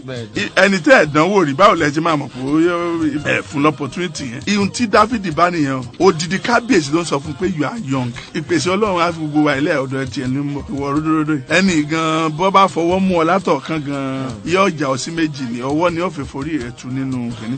Ẹ bá jọ Ọlọ́run sọ fún Jeremiah ní Jeremiah chapter 1 verse 6. Ó ní tó bá pera rẹ ní ọmọdé. Bẹ́ẹ̀mi gan ni màá dojú kọ. Ó ní Lord God, I cannot speak but I am a child. God say you call yourself a child, I disgrace you before them. Ìwọ tí mo di fọ̀rọ̀ sí lẹ́nu. Timothy ó wà ní ọmọ ọdún 15 nígbà tó ti bẹ̀rẹ̀ sí iṣẹ́ Olúwa. Age of 15. Ìgbà tí Paul ń bá sọ ní 1 Timothy 4:12. Ó ní let no man despise thy youth. Ó ní kẹ́nikẹ́ni má gan ìgbà ìwé rẹ̀. He was small, he was 15 years and Timothy became the first bishop. Kí lẹ̀ ń sọ yìí? Martin Luther, he became a reformer at the age of 25 years. Ní Martin Luther, gbogbo yín gbọ́ káàkiri. Age of 25. 27 ní Napoleon ló conquer Italy at the age of 27. Columbus tó discover India at the age of 28. Gbogbo planet were in place at the age of 28. William Booth ti Salvation Army at the age of 20. He make a resolvement. Ó ló resolve ohun tó fẹ́ dà láyé ló gbé 6 resolution jáde. Láyé ẹ̀ nínú resolution yẹn ni wípé ó lóye chapter Bible tó ń gbọ́dọ̀ kà láàárọ̀ kó n tó jáde nílé. Isaac Newton èyí tó form the law of gravity. Bẹ́ẹ̀ni tó formulate the law of gravity. Isaac Newton at the age of 24 he formulated that law. Alexander the Great, 10 pariwo yẹn, conquered the whole world at the age of 23. David killed Goliath at the age of 17. Jesus, our Savior, said it is finished. Ó parí ìgbàlà gbogbo ayé at the age of 30 and a half. I said, why are people who pariwo pé ọmọdé ni wọ experience wo ló ti ní? Begin that experience now. Every great experience come out of failure. Ṣubú kò tún dìde. Ohun tó ọmọ fi ń rìn láyé nìyẹn. Sá, ẹ jẹ́ kẹ́ni ó ṣubú yóò tún dìde. Ọ̀pọ̀lọpọ̀ ènìyàn ẹrù àwọn tí èèyàn ó sọ ẹrù pé àti ilé experience, I mean experience. I've never done it before. Ìgbà kan lèyìn ó ṣe, ọjọ́ kan lèyìn ó kórìbọ̀. Ẹni nǹkan tó bá kórìbọ̀ tó kú nǹkan, ẹ̀ tó bá yí nǹkan. He is but a youth. Ọ̀dọ́ ni kò lè lọ. Ẹni tí ń jagun láti gbà ìwé ẹ̀, òun náà ló wá pa tó fún Ísírẹ́lì níṣẹ́. Abájọ tí wọ́n wá sí rẹ́kọ̀dì fún Sọ́ọ̀lù pẹ́gbẹ̀rún, Dáfídì pẹ́gbẹ̀ẹ́gbẹ̀rún. Ẹni tí ò lójú ogun ní first time in the battlefront. Bẹ́ẹ̀ni, kò jẹ́ kí ọ̀rọ̀ ọmọ aráyé sẹ́sùn lẹ́nu. Wọ́n sọ pé ọ̀dọ́ náà nìwọ, ọ̀dọ́ tí ò lè sọ bẹ̀. Wọ́n ní ẹ filẹ̀ o, ẹ mọ́ lù o, ọmọ kékeré sì ni o, kò tí ì lè dọ́bẹ̀ sí o, kò tí ì lè dọ́bẹ̀ sí at what age? Kò tí ì lè dáṣọ fọ́ at what age? Mo lé mi máa lọ sóko tí n bá dé láti school. Màá dẹ̀ jí lọ ta nǹkan láàárọ̀ kí n tó lọ school. Màá jí kiri láàárọ̀. Màá tún dé láti school. Oko tí ń dóde ọ̀rọ̀ gbogbo lesson teacher ń gbọ́. Expose wọn sí tó mú ayé tiwa ṣiṣẹ́. I can protect irọ́ lára wọn. That is why many of them they are now finding simple way of escape from the right track of destiny. Yahoo yahoo. Kìnnì kan ọ̀nà gbọ́dọ̀ gba ọ̀nà burúkú, ọ̀nà ìparun, ọ̀nà tí ò lọ́lá, ọ̀nà tí ò níyì, ọ̀nà tí ò ṣógo ń bẹ. Mo gbàdúrà gbogbo ẹni gbọ́ mi lónìí. Lórúkọ Jésù, ẹ̀yin ọ̀dọ́ wa gbogbo lágbàáyé, wọn ò ní fi ọ̀dọ́ yín ṣòfò. Àmín Jésù. Wọn ò ní fi àkókò yín ṣòfò. Àmín. Sọ pé mi ò ní fa àkókò mi ṣòfò. Mi ò ní fa àkókò mi ṣòfò. Àwọn àfàkókò ṣòfò. Àwọn àfàkókò ṣòfò. Èmi ò ní bá wọn rìn. Èmi ò ní bá wọn rìn. Mo yọra mi. Mo yọra mi. Kúrò nínú àwọn ẹgbẹ́. Kúrò nínú àwọn ẹgbẹ́. Tí kò ní ọ̀la. Tí kò ní ọ̀la. Mo yọ ara mi. Mo yọ ara mi. Kúrò nínú àwọn ẹgbẹ́. Kúrò nínú àwọn ẹgbẹ́. Tí kò mọ Ọlọ́run. Tí kò mọ Ọlọ́run. Àwọn ọmọ mi. Àwọn ọmọ mi. Wọ́n jáde. Wọ́n jáde. Kúrò nínú ẹgbẹ́ àfògóṣòfò. Kúrò nínú ẹgbẹ́ àfògóṣòfò. Gbogbo abánirin. Gbogbo abánirin. Dẹrù àyànmọ́nù mọ́ni lọ́wọ́. Lẹ́gbẹ́ àwọn ọmọ mi. Lẹ́gbẹ́ àwọn ọmọ mi. Ẹ̀mọ́ lé wọn dànù. Ẹ̀mọ́ lé wọn dànù. Ọmọ mi yóò ráṣeyọrí ṣe. Àwọn ọmọ mi yóò ráṣeyọrí ṣe. Wọ́n ó dókè. Wọ́n ó dókè. Wọ́n sì ṣe ìfẹ́ Ọlọ́run. Wọ́n sì ṣe ìfẹ́ Ọlọ́run. Ohun tó wá ṣe láyé. Ohun tó wá ṣe láyé. Wọ́n ó rí ṣe o. Wọ́n ó rí ṣe o. Àmín. Ògo mà ní fún Ọlọ́run ní òkè ọ̀run. Hallelujah. Olúwa ṣeun o. Oṣù tuntun. Welcome. New month. Welcome. New month. Welcome. 4th of September. Abo expect yẹn. Expect yes. Ogbe obìnrin ló máa ń expect oṣù ìbímọ ẹ. Wọ́n á ń pè ní dídì. Wọ́n á máa wo déètì. Wọ́n ní wọ́n fún between a time and a time. Bẹ́ẹ̀ni. Wọ́n á ní dídì oṣù kẹsàn-án dẹ̀ ni. Gbogbo obìnrin tó bá ti lóyún tó bá doṣù kẹsàn-án dídì wọ́n dé ní dímọ̀ tí wọ́n ní. Gbogbo oyún rere tí wọ́n náà ní wàá bí lóṣù yìí. Àmín Jésù. Agbára Ọlọ́run, ìrìn àjò tí ń bẹ níwájú rẹ yìí, ọkọ̀ àyànmọ́ rẹ tó fẹ́ gbé ìrìn àjò náà, ẹ́ńjìnì rẹ̀ ò ní nọ́ọ̀kì. Àmín Jésù. Any man that lack God's leading end in disaster. Any man. But the challenge we have is that not everyone is leadable. Not everyone is guidable. Kì í ṣe gbìyànjú ló ṣe é tọ́. Ẹ̀mí mímọ́ máa fayé rẹ̀ dára. Àmín Jésù. Lágbára Ọlọ́run. Àmín. Gbogbo ogun tó pa mọ́ra tó ń pa ọ́ lára, ogun tó bò má bẹ́ aṣọ tó ń pa ọ́ lára yìí, ogun ọmọ tó bò má bẹ́ aṣọ, ogun ọkọ tó bò má bẹ́ aṣọ, ogun aya tó bò má bẹ́ aṣọ, ogun àìsàn tó bò má bẹ́ aṣọ tó ń pa ọ́ lára yìí, iná gbé jáde. Àmín Jésù. Iná gbé jáde. Iná gbé jáde. Iná gbé jáde. Àmín Jésù. Ò ní rá lóṣù kẹsàn-án. Ní agbára Ọlọ́run, ó gbáṣọ òkùnkùn tó bo fìtílà àyànmọ́ rẹ. Iná fàyà. Àmín Jésù. Irúgbìn ilé bàbá rẹ tí ń bẹ ní ara rẹ tí ò jẹ́ ojú báyìí lọ, ó yá iná gbé jáde. Àmín Jésù. Aṣọ ni mú òkùnkùn tó sọra ẹ̀ di ọ̀rẹ́ rẹ láti pa ọ́ lára, iná pín yín níyà. O ò tún rí òhò mọ́. Àmín Jésù. Ẹni ń dúró de ọjọ́ ẹ̀sìn rẹ, iná ó mú mọ́lẹ̀. Àmín Jésù.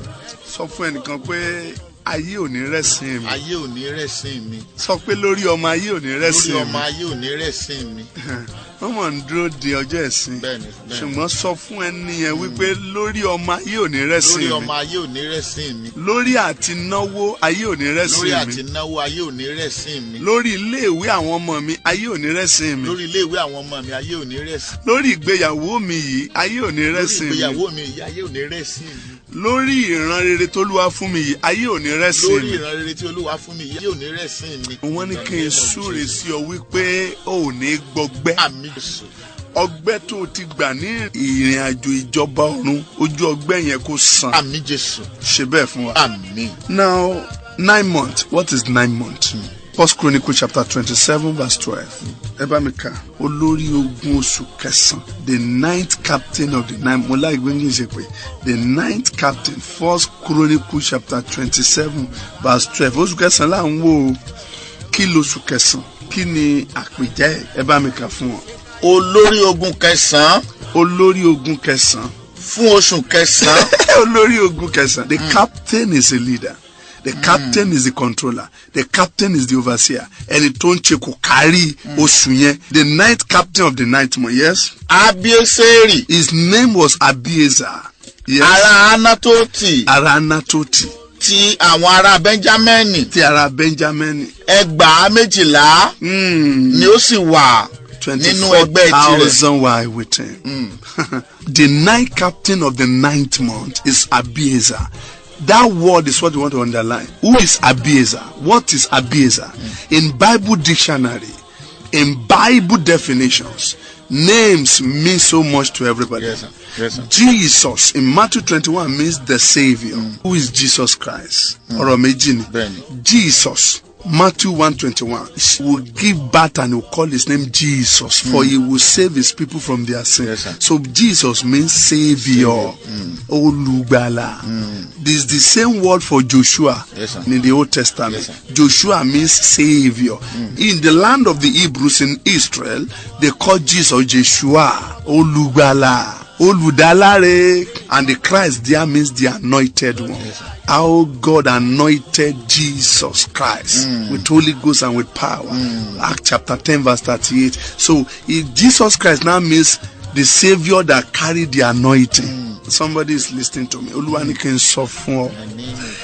Ní oṣù kẹsàn-án ògo rẹ ò ní rádànù. Now we are talking about Abiezer, the captain of the 9 months. The meaning of Abiezer is the father of help. Baba ìrànwọ́. Baba ìrànwọ́. Abiezer. Go and look at your Bible dictionary. Abiezer means father of help. Baba ìrànwọ́. So 9 months is a month of help. Yes, sir. Yes, sir. He said the captain of the 9 months is called Abiezer. So the one that want to guide 9 months, control 9 months, have influence over 9 months is called help. That is why a woman, when is about to be delivered, help comes all the way for him. Yes, sir. You understand? Nurse ràn lọ́wọ́, doctor ràn lọ́wọ́, everybody ó nìkan náà máa focus àníkan tó gbé hospital gan àwọn ìrànlọ́wọ́ wà ẹnìkan náà ń ṣàmì wà á rí ìrànlọ́wọ́. Help will be coming everywhere. ló sọ fún wa ní 1 Samuel chapter 11 verse 9 ó ní sọ fún àwọn ará Jabes Gileadi tí ò ní ìrànlọ́wọ́ yẹn pé tó bá máa fi di ọ̀la tí oòrùn bá ti yọ ìrànlọ́wọ́ á dé. Ó ní tẹ́ ẹ bá ti lè jáde lọ́la tẹ́ ẹ rí oòrùn 1 Samuel 11:9 ohun tó bá ní kẹ́ ẹ mú rí oòrùn ní ojú ọ̀run ìrànlọ́wọ́ á dé. Ẹnìkan ṣàmì ìrànlọ́wọ́ á dé fún ọ. Ẹ gbọ́ ohùn Olúwa. Ìrìn àjò máa yá ọ. Àmín Jésù. Ó máa yá àwọn ọmọ rẹ. Àmín Jésù. Gba ìrànlọ́wọ́ kankan. Àmín Jésù. Olùrànlọ́wọ́ tó bẹ̀bẹ̀, olùrànlọ́wọ́ tó pè, olùrànlọ́wọ́ tó sanwó fún, olùrànlọ́wọ́ tó sunkún sọ́run rẹ̀ kò yọ á dìde fún ọ. Wọ́n á dìde fún ọ. Bẹ́ẹ̀ lolúwa wí, bẹ́ẹ̀ ni wòlíì sọ. Jésù Olúwa wa.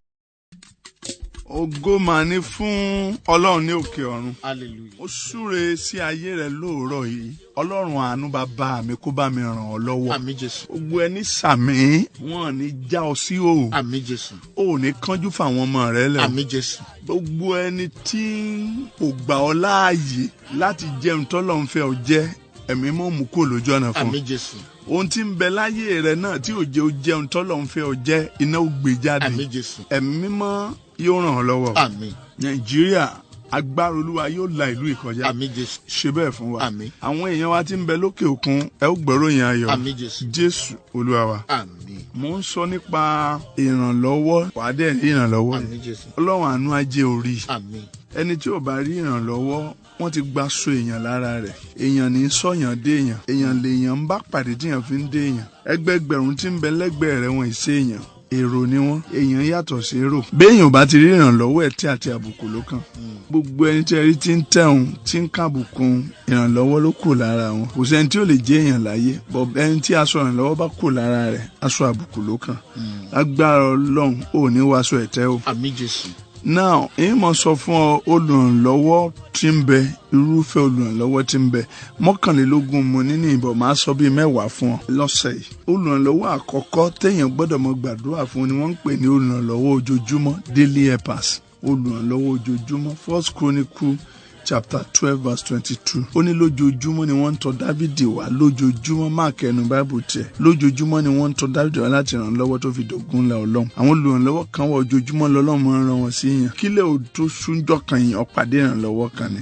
Ọlọ́run ní sì máa ń ṣe bẹ́ẹ̀ fún yàn. Ó lè jẹ́ bí iṣẹ́, ó lè jẹ́ lórí ọmọ, ó lè jẹ́ lórí ayé rẹ̀, ó lè jẹ́ lórí ìrìn àjò rẹ̀, ó lè jẹ́ lórí iṣẹ́ rẹ̀, nínú iṣẹ́ ìránṣẹ́ rẹ̀. Olùrànlọ́wọ́ kàkàndé bẹ́ẹ̀ gbọ́ Dáfídì ní Psalm 68 verse 19. Ó ní blessed be the Lord who daily loaded us with benefit. Ẹni tí ń fi ire kún wa lójoojúmọ́, kì í ṣe lẹ́ẹ̀kan lọ́sẹ̀, kì í ṣe lẹ́ẹ̀kan lóṣù, kì í ṣe lẹ́ẹ̀kan lọ́dún. Ẹlòmíì àgbọ̀nyín èsì ni mo ń jẹ lọ́bẹ̀. Tẹ́ bá fetísẹ́rì rẹ̀ báyìí yóò mọ̀ sọ ẹ̀rí ọdún méje. Kí ẹ pé kò dáa o. Ṣùgbọ́n àwọn nǹkan kan wà tí Ọlọ́run máa ń ṣe fún wa lójoojúmọ́, èrè ojoojúmọ́. Ẹnìkan lé aláìní lóhun, ó yí ṣe aláìní. Torí bọ́ọ̀lù gan ṣe dá you are very expensive. Ẹ̀gbọ́n ni ó ní we are carefully and wonderfully made. Bó ti dúró tó ń wò mí, bó ti ń gbọ́ mi, we are very expensive. Kidney ẹyọ kan nù kidney méjì rẹ̀ 6 million wọ́n ta. Ìwọ́dẹ̀ ni poor man ni. Ṣáṣẹ́ onímọ̀ ní 6 million kó pẹ́rẹ́ ń poor man. Méjì ló sì ní. That is why bí sọ pé bí èèyàn bá so ẹ̀mí rẹ̀ nù, ó ní kò sí tá a lè fi ṣe pàṣípààrọ̀ nínú ayé. Ó ní kò wọ́ọ̀tì ẹ̀mí ẹyọ kan ṣoṣo. That's why àwọn tí wọ́n ń pààyàn káàkiri wọ́n mọ tí wọ́n ń ṣe ni. They don't know the value of life. That is why àwọn èbó ẹlòmíì tó yẹ kó kú ní age of 90 tí wọ́n bá sùn sí 91 wọ́n gbà pé miracle ni tí wọ́n sustain life ẹ̀. They can do anything to sustain life. They value life. They love life. Ẹni tó ṣàìsàn jù lẹ́gbẹ̀ẹ́ wọn fẹ́ kó lọ. But ìtàn àkàn fọwọ́ tí àwọn èèyàn lọ pé kó kú kó tiẹ̀ jẹ́ kí nọ́mbà wa reduce. Kò jọ wá lójú. Wọ́n á dídé pa odidi 100 èèyàn bí kan.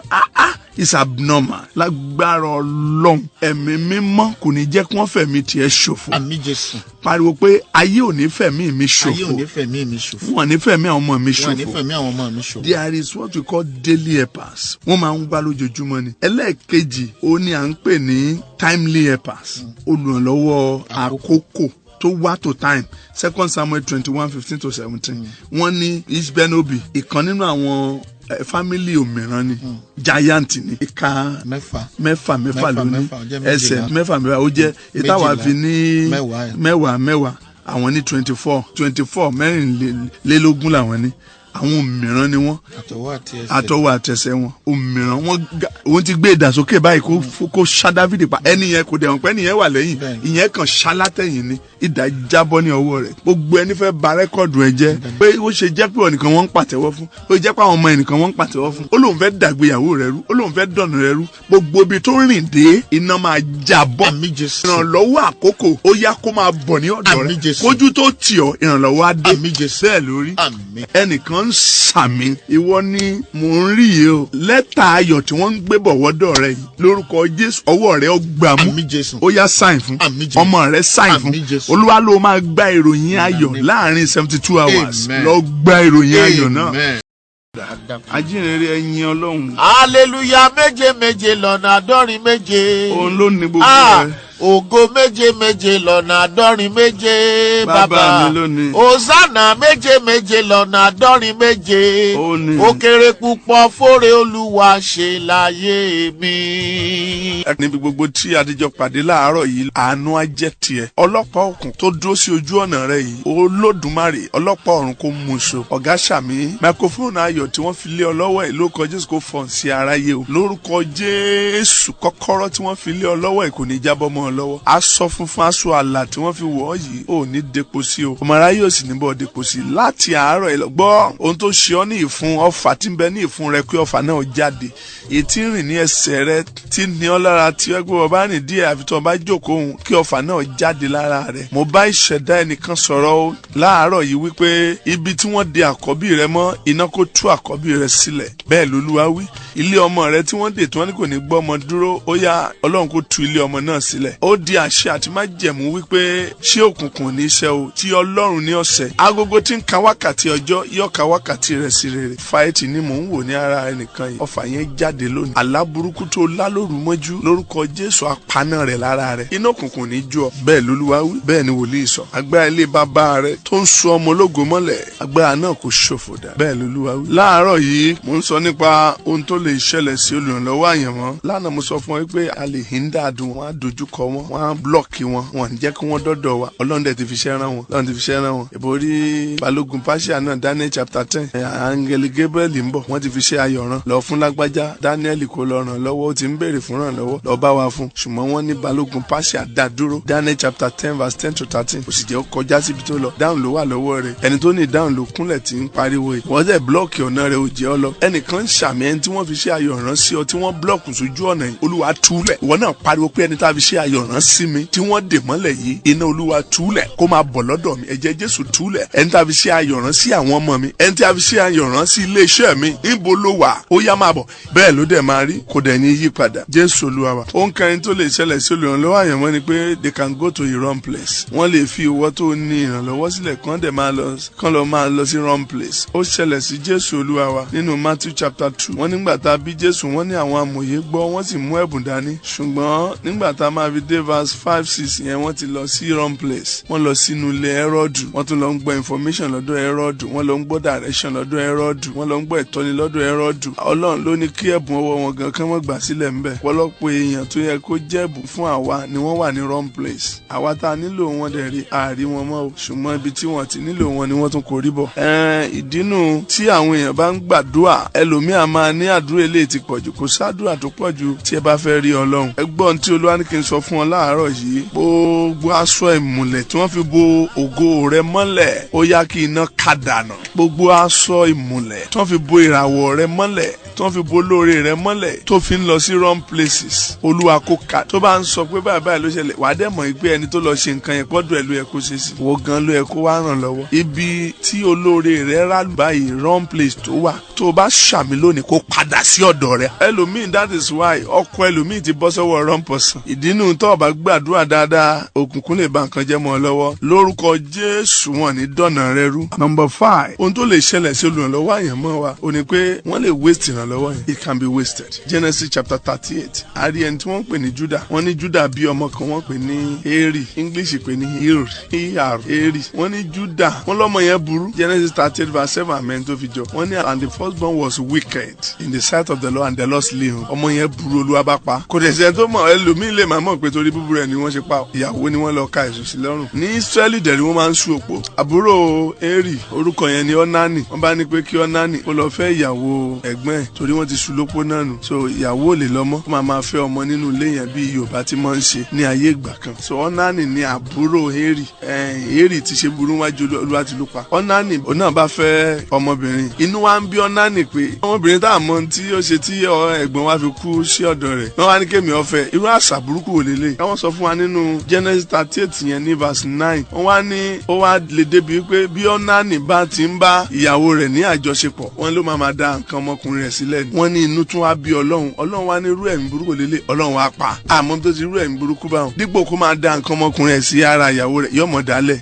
Ọlọ́run bá ní eléyìí tún burú. Ohun tí mo ń sọ ni pé ohun tó yẹ kó jẹ́ blessing sí ọmọbìnrin yẹn ẹni tí ó gbé blessing yẹn sára ní ìsìn ó ń waste yẹn. There are some destiny helper that they waste. Wọ́n á máa lo àdàbí kàkà kí àwọn fi owó ran obìnrin lọ́wọ́ kó fi jẹ́yàn àwọn àyà fọ́n owó ìdánù. Wọ́n á dẹ̀ máa fọ́n dànù. Bí ọ̀nà àmúṣe ń ṣe nu ó bẹ̀ sí fọ́n dànù ó ń fọ́n nǹkan ọmọkùnrin ẹ̀ dànù. Mi ò mọ májẹ̀mú tí ń bẹ ní orí ìwọ ọmọbìnrin yìí tí wọ́n fi ń fọ́n eré dànù. Ẹni tó yẹ kó kó eré kó kó sí ọ̀dọ̀ rẹ kó fi hàn lọ́wọ́ ó sì ń fọ́n dànù. Ẹni tí ò nílò rẹ̀ ló ń fọ́n lọ fún. Ẹnìkan ní àmì rẹ̀ borí. Gbogbo ohun tí wọ́n ti fọ́ ká mọ́ ọ lọ́wọ́ tó jẹ́ ìrànlọ́wọ́ rẹ̀ àkójọ padà. Ẹ jẹ́ kó tó fẹ́ gbàdúrà láàárọ̀ yìí ẹ jẹ́ kó fi Isaiah chapter 40 gbà máa pariwo pé olóore mi tí agbára ìdílé ìyá mi ti dè mọ́lẹ̀ sí ibi tí ò tọ́ Olúwa fi iná tú fún mi. Olóore mi tí agbára ìdílé ìyá mi dè mọ́ ibi tí ò tọ́ Olúwa fi iná túlẹ̀ fún mi. Isaiah 40 salt ní kò fi gbà. Olúwa yóò sì sọ ẹ̀gàn di ògo. Ẹni fẹ́ poison yẹn látojú oorun, àparò Ọlọ́run yóò ká mọ́lẹ̀, àgbọ̀ Ọlọ́run yóò lúbọ̀lẹ̀.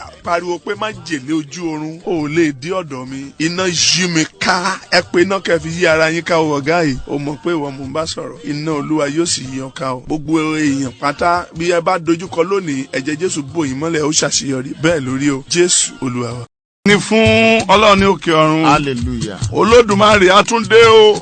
Bàbá mi, ọba tó la agbójá, ọba tó ṣiṣẹ́ agbé adélé kọ̀ọ̀kan, dé yàrá kọ̀ọ̀kan, dé ààfin kọ̀ọ̀kan, dé ìkóríta kọ̀ọ̀kan, dé àdúgbò kọ̀ọ̀kan, dé ìpìlẹ̀ ilé kọ̀ọ̀kan, dé ìlú tá a ti wá, dé ìpìlẹ̀ wa gbogbo, adá ògo padà fún ọba àwọn ọba, fún ọba àwọn ọba. Jésù ṣé o, ìwọ nìkan ló lè ṣe léyìí o, adá ògo padà. Ajínrere, ẹ̀yìn. Ìyìn yẹ Ọlọ́run wa. Ọba tó gbọ́ àdúrà. Sọ bẹ́ẹ̀. Ògo yẹ Ọlọ́run wa. Ọba tó gbọ́ àdúrà. Inú mi dùn pé èmi àti ẹ pàdé lónìí lórúkọ Jésù. Ọlọ́run tó jí wa sí ìmọ́lẹ̀ alààyè kó gba ògo lórí ayé wa. Àmín Jésù. Ọlọ́run tí ò jẹ́ ká ti bọ́ sípò òkú kó gba ògo lórí ayé wa. Ọlọ́run tó jẹ́ ajé èèyàn kó gba ògo lórí ayé wa.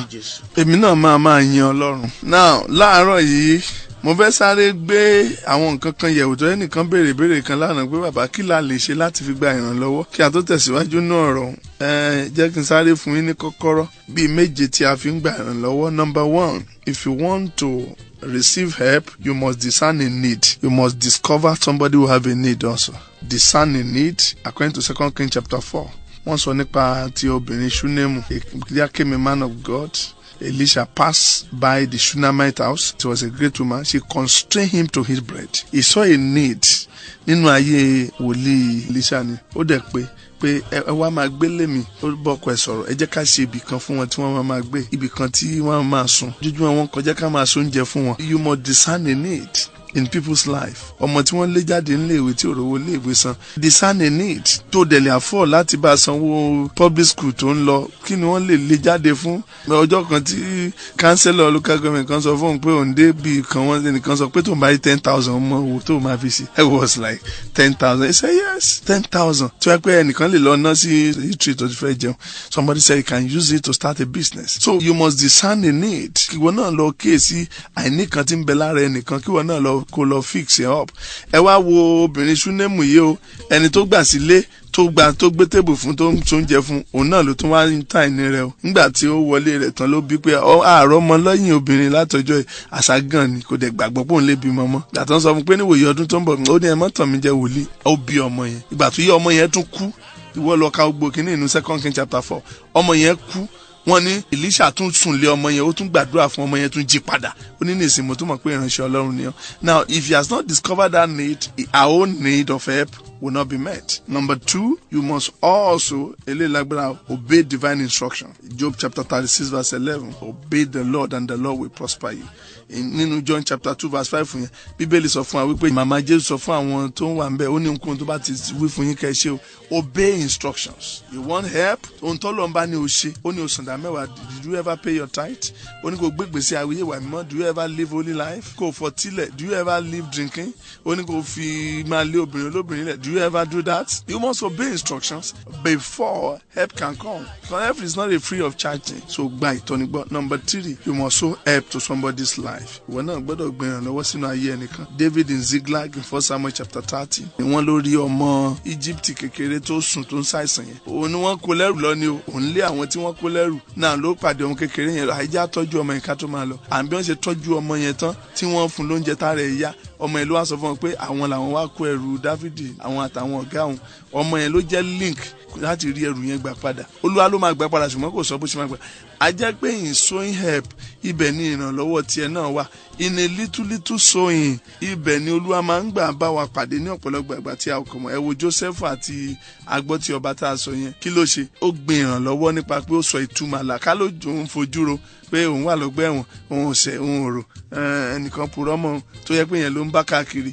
Ẹlòmíì wà tó ẹgbẹ́ tó ṣẹlẹ̀ sí láti 20 years ní ó jẹ́ kó rójú tó ayé ẹ̀, tí ìbá sọ ọmọ tó kú mọ́ lọ́wọ́, tí ìbá sọkọ burúkú tó ń tì fẹ́, tí ìbá ṣiṣẹ́ burúkú tó ń ṣiṣẹ́, ọ̀rẹ́ burúkú tó ń ṣì fẹ́, tó lọ gbọ́kọ mọ́ ń lọ́wọ́. Those things, your yesterday is gone. There's nothing you can do about it. But the Lord has prepared a new day for you, a brand new life to live. Don't allow your yesterday to kill you. Mo gbàdúrà fún ọ. Gbogbo ohun tó sọnù mọ́ lọ́wọ́ lánàá, a ó dá padà ní ìlọ́po 10. Ṣé ti Job wọ́n dá padà? Chapter 42. And the Lord restored Job. Ọlọ́run dá padà ní ìlọ́po. Number 4, you must pray for help. 1 Chronicles chapter 4, verse 9 to 10.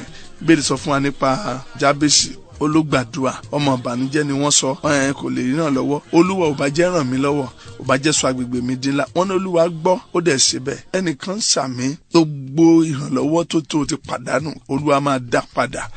Nínú àdúrà ni o, mo gbàdúrà lórúkọ Jésù Kristi. A sọ ìrànlọ́wọ́ Olúwa máa dàbò ọ. Gbogbo ilẹ̀kùn ìrànlọ́wọ́ tó tì mọ́ ó máa já dànù. Ẹni tó bá fẹ́ gbàdúrà àárọ̀ ẹ̀ kó fi Psalm 9 gbà. Ọwọ́ Ọlọ́run ti wà nínú afẹ́fẹ́ báyìí láti tú àwọn èèyàn sílẹ̀, láti ràn wọ́n lọ́wọ́, láti bọ́ jáde lọ síbi òwò rẹ̀. O ò ní l'accident, ìjákulẹ̀ o ò ní bá pàdé. Ọ̀fẹ́ ti ara rẹ̀ kó jáde. Àìsàn tó dè ọ́ mọ́lẹ̀, Olúwa tú ọ sílẹ̀. Hospital ló ti ń gbọ́ ọ̀rọ̀ yìí, a tú ọ sílẹ̀. Bẹ́ẹ̀ lolúwa wí. Ọfà ni o, ọfà yẹn jáde. Ó ti rí bẹ́ẹ̀. Ọlọ́run ìrànlọ́wọ́ gbogbo ayé, gbogbo ayé dojú kọ wọ́n sì rí ìgbàlà. Ó ní kọjú síbi ká gbà ọ́ là gbogbo òpin ilẹ̀ ayé. Bàbá mi o, ta ni ọwọ́ rẹ ò ká? Ta ló nílò láti lé kó tó bá? Bàbá mi, bàbá tó wà lójú kan tí gbogbo ayé ń yí ká, gbogbo ibi tó sá lọ, àìní tí ì lé ni kó tó mú ni. Ọlọ́run ò ṣe o, bá tí ó dẹ̀ ràn wá lọ́wọ́, ó dẹ̀ ń ṣàánú wa. Báyé ti fẹ́ orí òsì jẹ́ orí bẹ́ẹ̀. Ó jẹ́ agbọ́mọgbìn, ó jẹ́ adá, dá gbogbo padà sí ọ̀dọ̀ rẹ. Bàbá mi, gba ọpẹ́ wa, gba ẹ̀yìn wa, àtúnjí sí ìmọ́lẹ̀ àlàyé, àtúnfọ̀nà wa lé ọlọ́wọ́ láàárọ̀ yìí o. Olúwa ṣáájú wa, ṣáájú wa, ayé wa yóò wọ̀, a ṣe ohun tó tẹ́ Ọlọ́run, a ò ní ṣe ìfẹ́ òkùnkùn, a ò ní ṣe ìfẹ́ tara wa, a ò ní di irinṣẹ́ fún òkùnkùn. Bàbá wa lò wá, wa lo àwọn ọmọ wa, àwọn ọmọ wa kí ayé wọn kó dára, kí ayé wọn kó wù ọ́. Ẹ̀yin èèyàn, ẹ kú oríire. A dúpẹ́ fún gbogbo ẹ̀yin tẹ́ ń fàdúrà ràn wá lọ́wọ́ níbi gbogbo lágbàáyé. Ọlọ́run á gbà àwọn èèyàn dé fẹ́yìn náà o. Àwọn èèyàn ń gbàdúrà fún wa o, wọ́n ń gbà o. Ọlọ́run á sì bá mi múnú yín dùn. Àwọn tó sì ràn wá lọ́wọ́ ní ìhà gbogbo náà ń kọ́. Ẹlòmíà lóhun ti ṣe báyìí, ẹlòmíà lóhun ti ṣe báyìí. Ọlọ́run á bá mi ràn yín lọ́wọ́. Ẹ ní ṣàṣedànù. Àwọn tẹ́ ẹ máa ṣe tẹ́ fi débi ògo náà nìyẹn. Ẹjọ́ sá kan ṣoṣo tó sọnù nínú ayé èèyàn náà lò. Roman 3:23. Nítorí ènìyàn ti ṣẹ̀, olókùnà ó sì. Ohun tí kòkòrò fẹ́ jẹ nú àgbàdo, iṣẹ́ ogbó àgbàdo, ìyí ẹ̀yìn ló fẹ́ jẹ. Kékeré báyìí ó máa ń rí yẹ́lò báyìí, ó rí kékeré báyìí. Ohun tó fẹ́ jẹ ló àti yọ. Bẹ́ẹ̀ gbìn ní ìgbà àgbèje.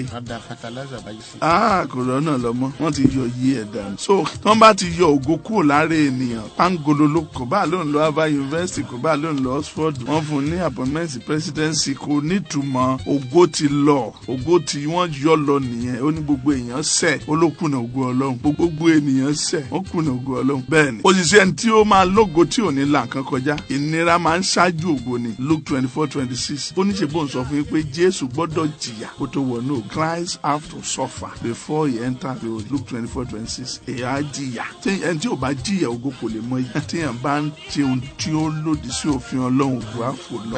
Bẹ́ẹ̀ni. Àwọn nǹkan kan wà tí ògo ò fẹ́ràn. Àwọn nǹkan wà tí ògo ìwọ tó ń kọrin kò fẹ́ràn. Náà owó gan mọ̀ pé tó bá fẹ́ kí ohun ẹ máa já kiri tí ò fẹ́ kú wá, àwọn kan gbà míì tí wọ́n bá rà gbàdo wà ló jẹ, tó máa ṣe kí ni wà ló jà, kí ló dé nítorí ohun mi.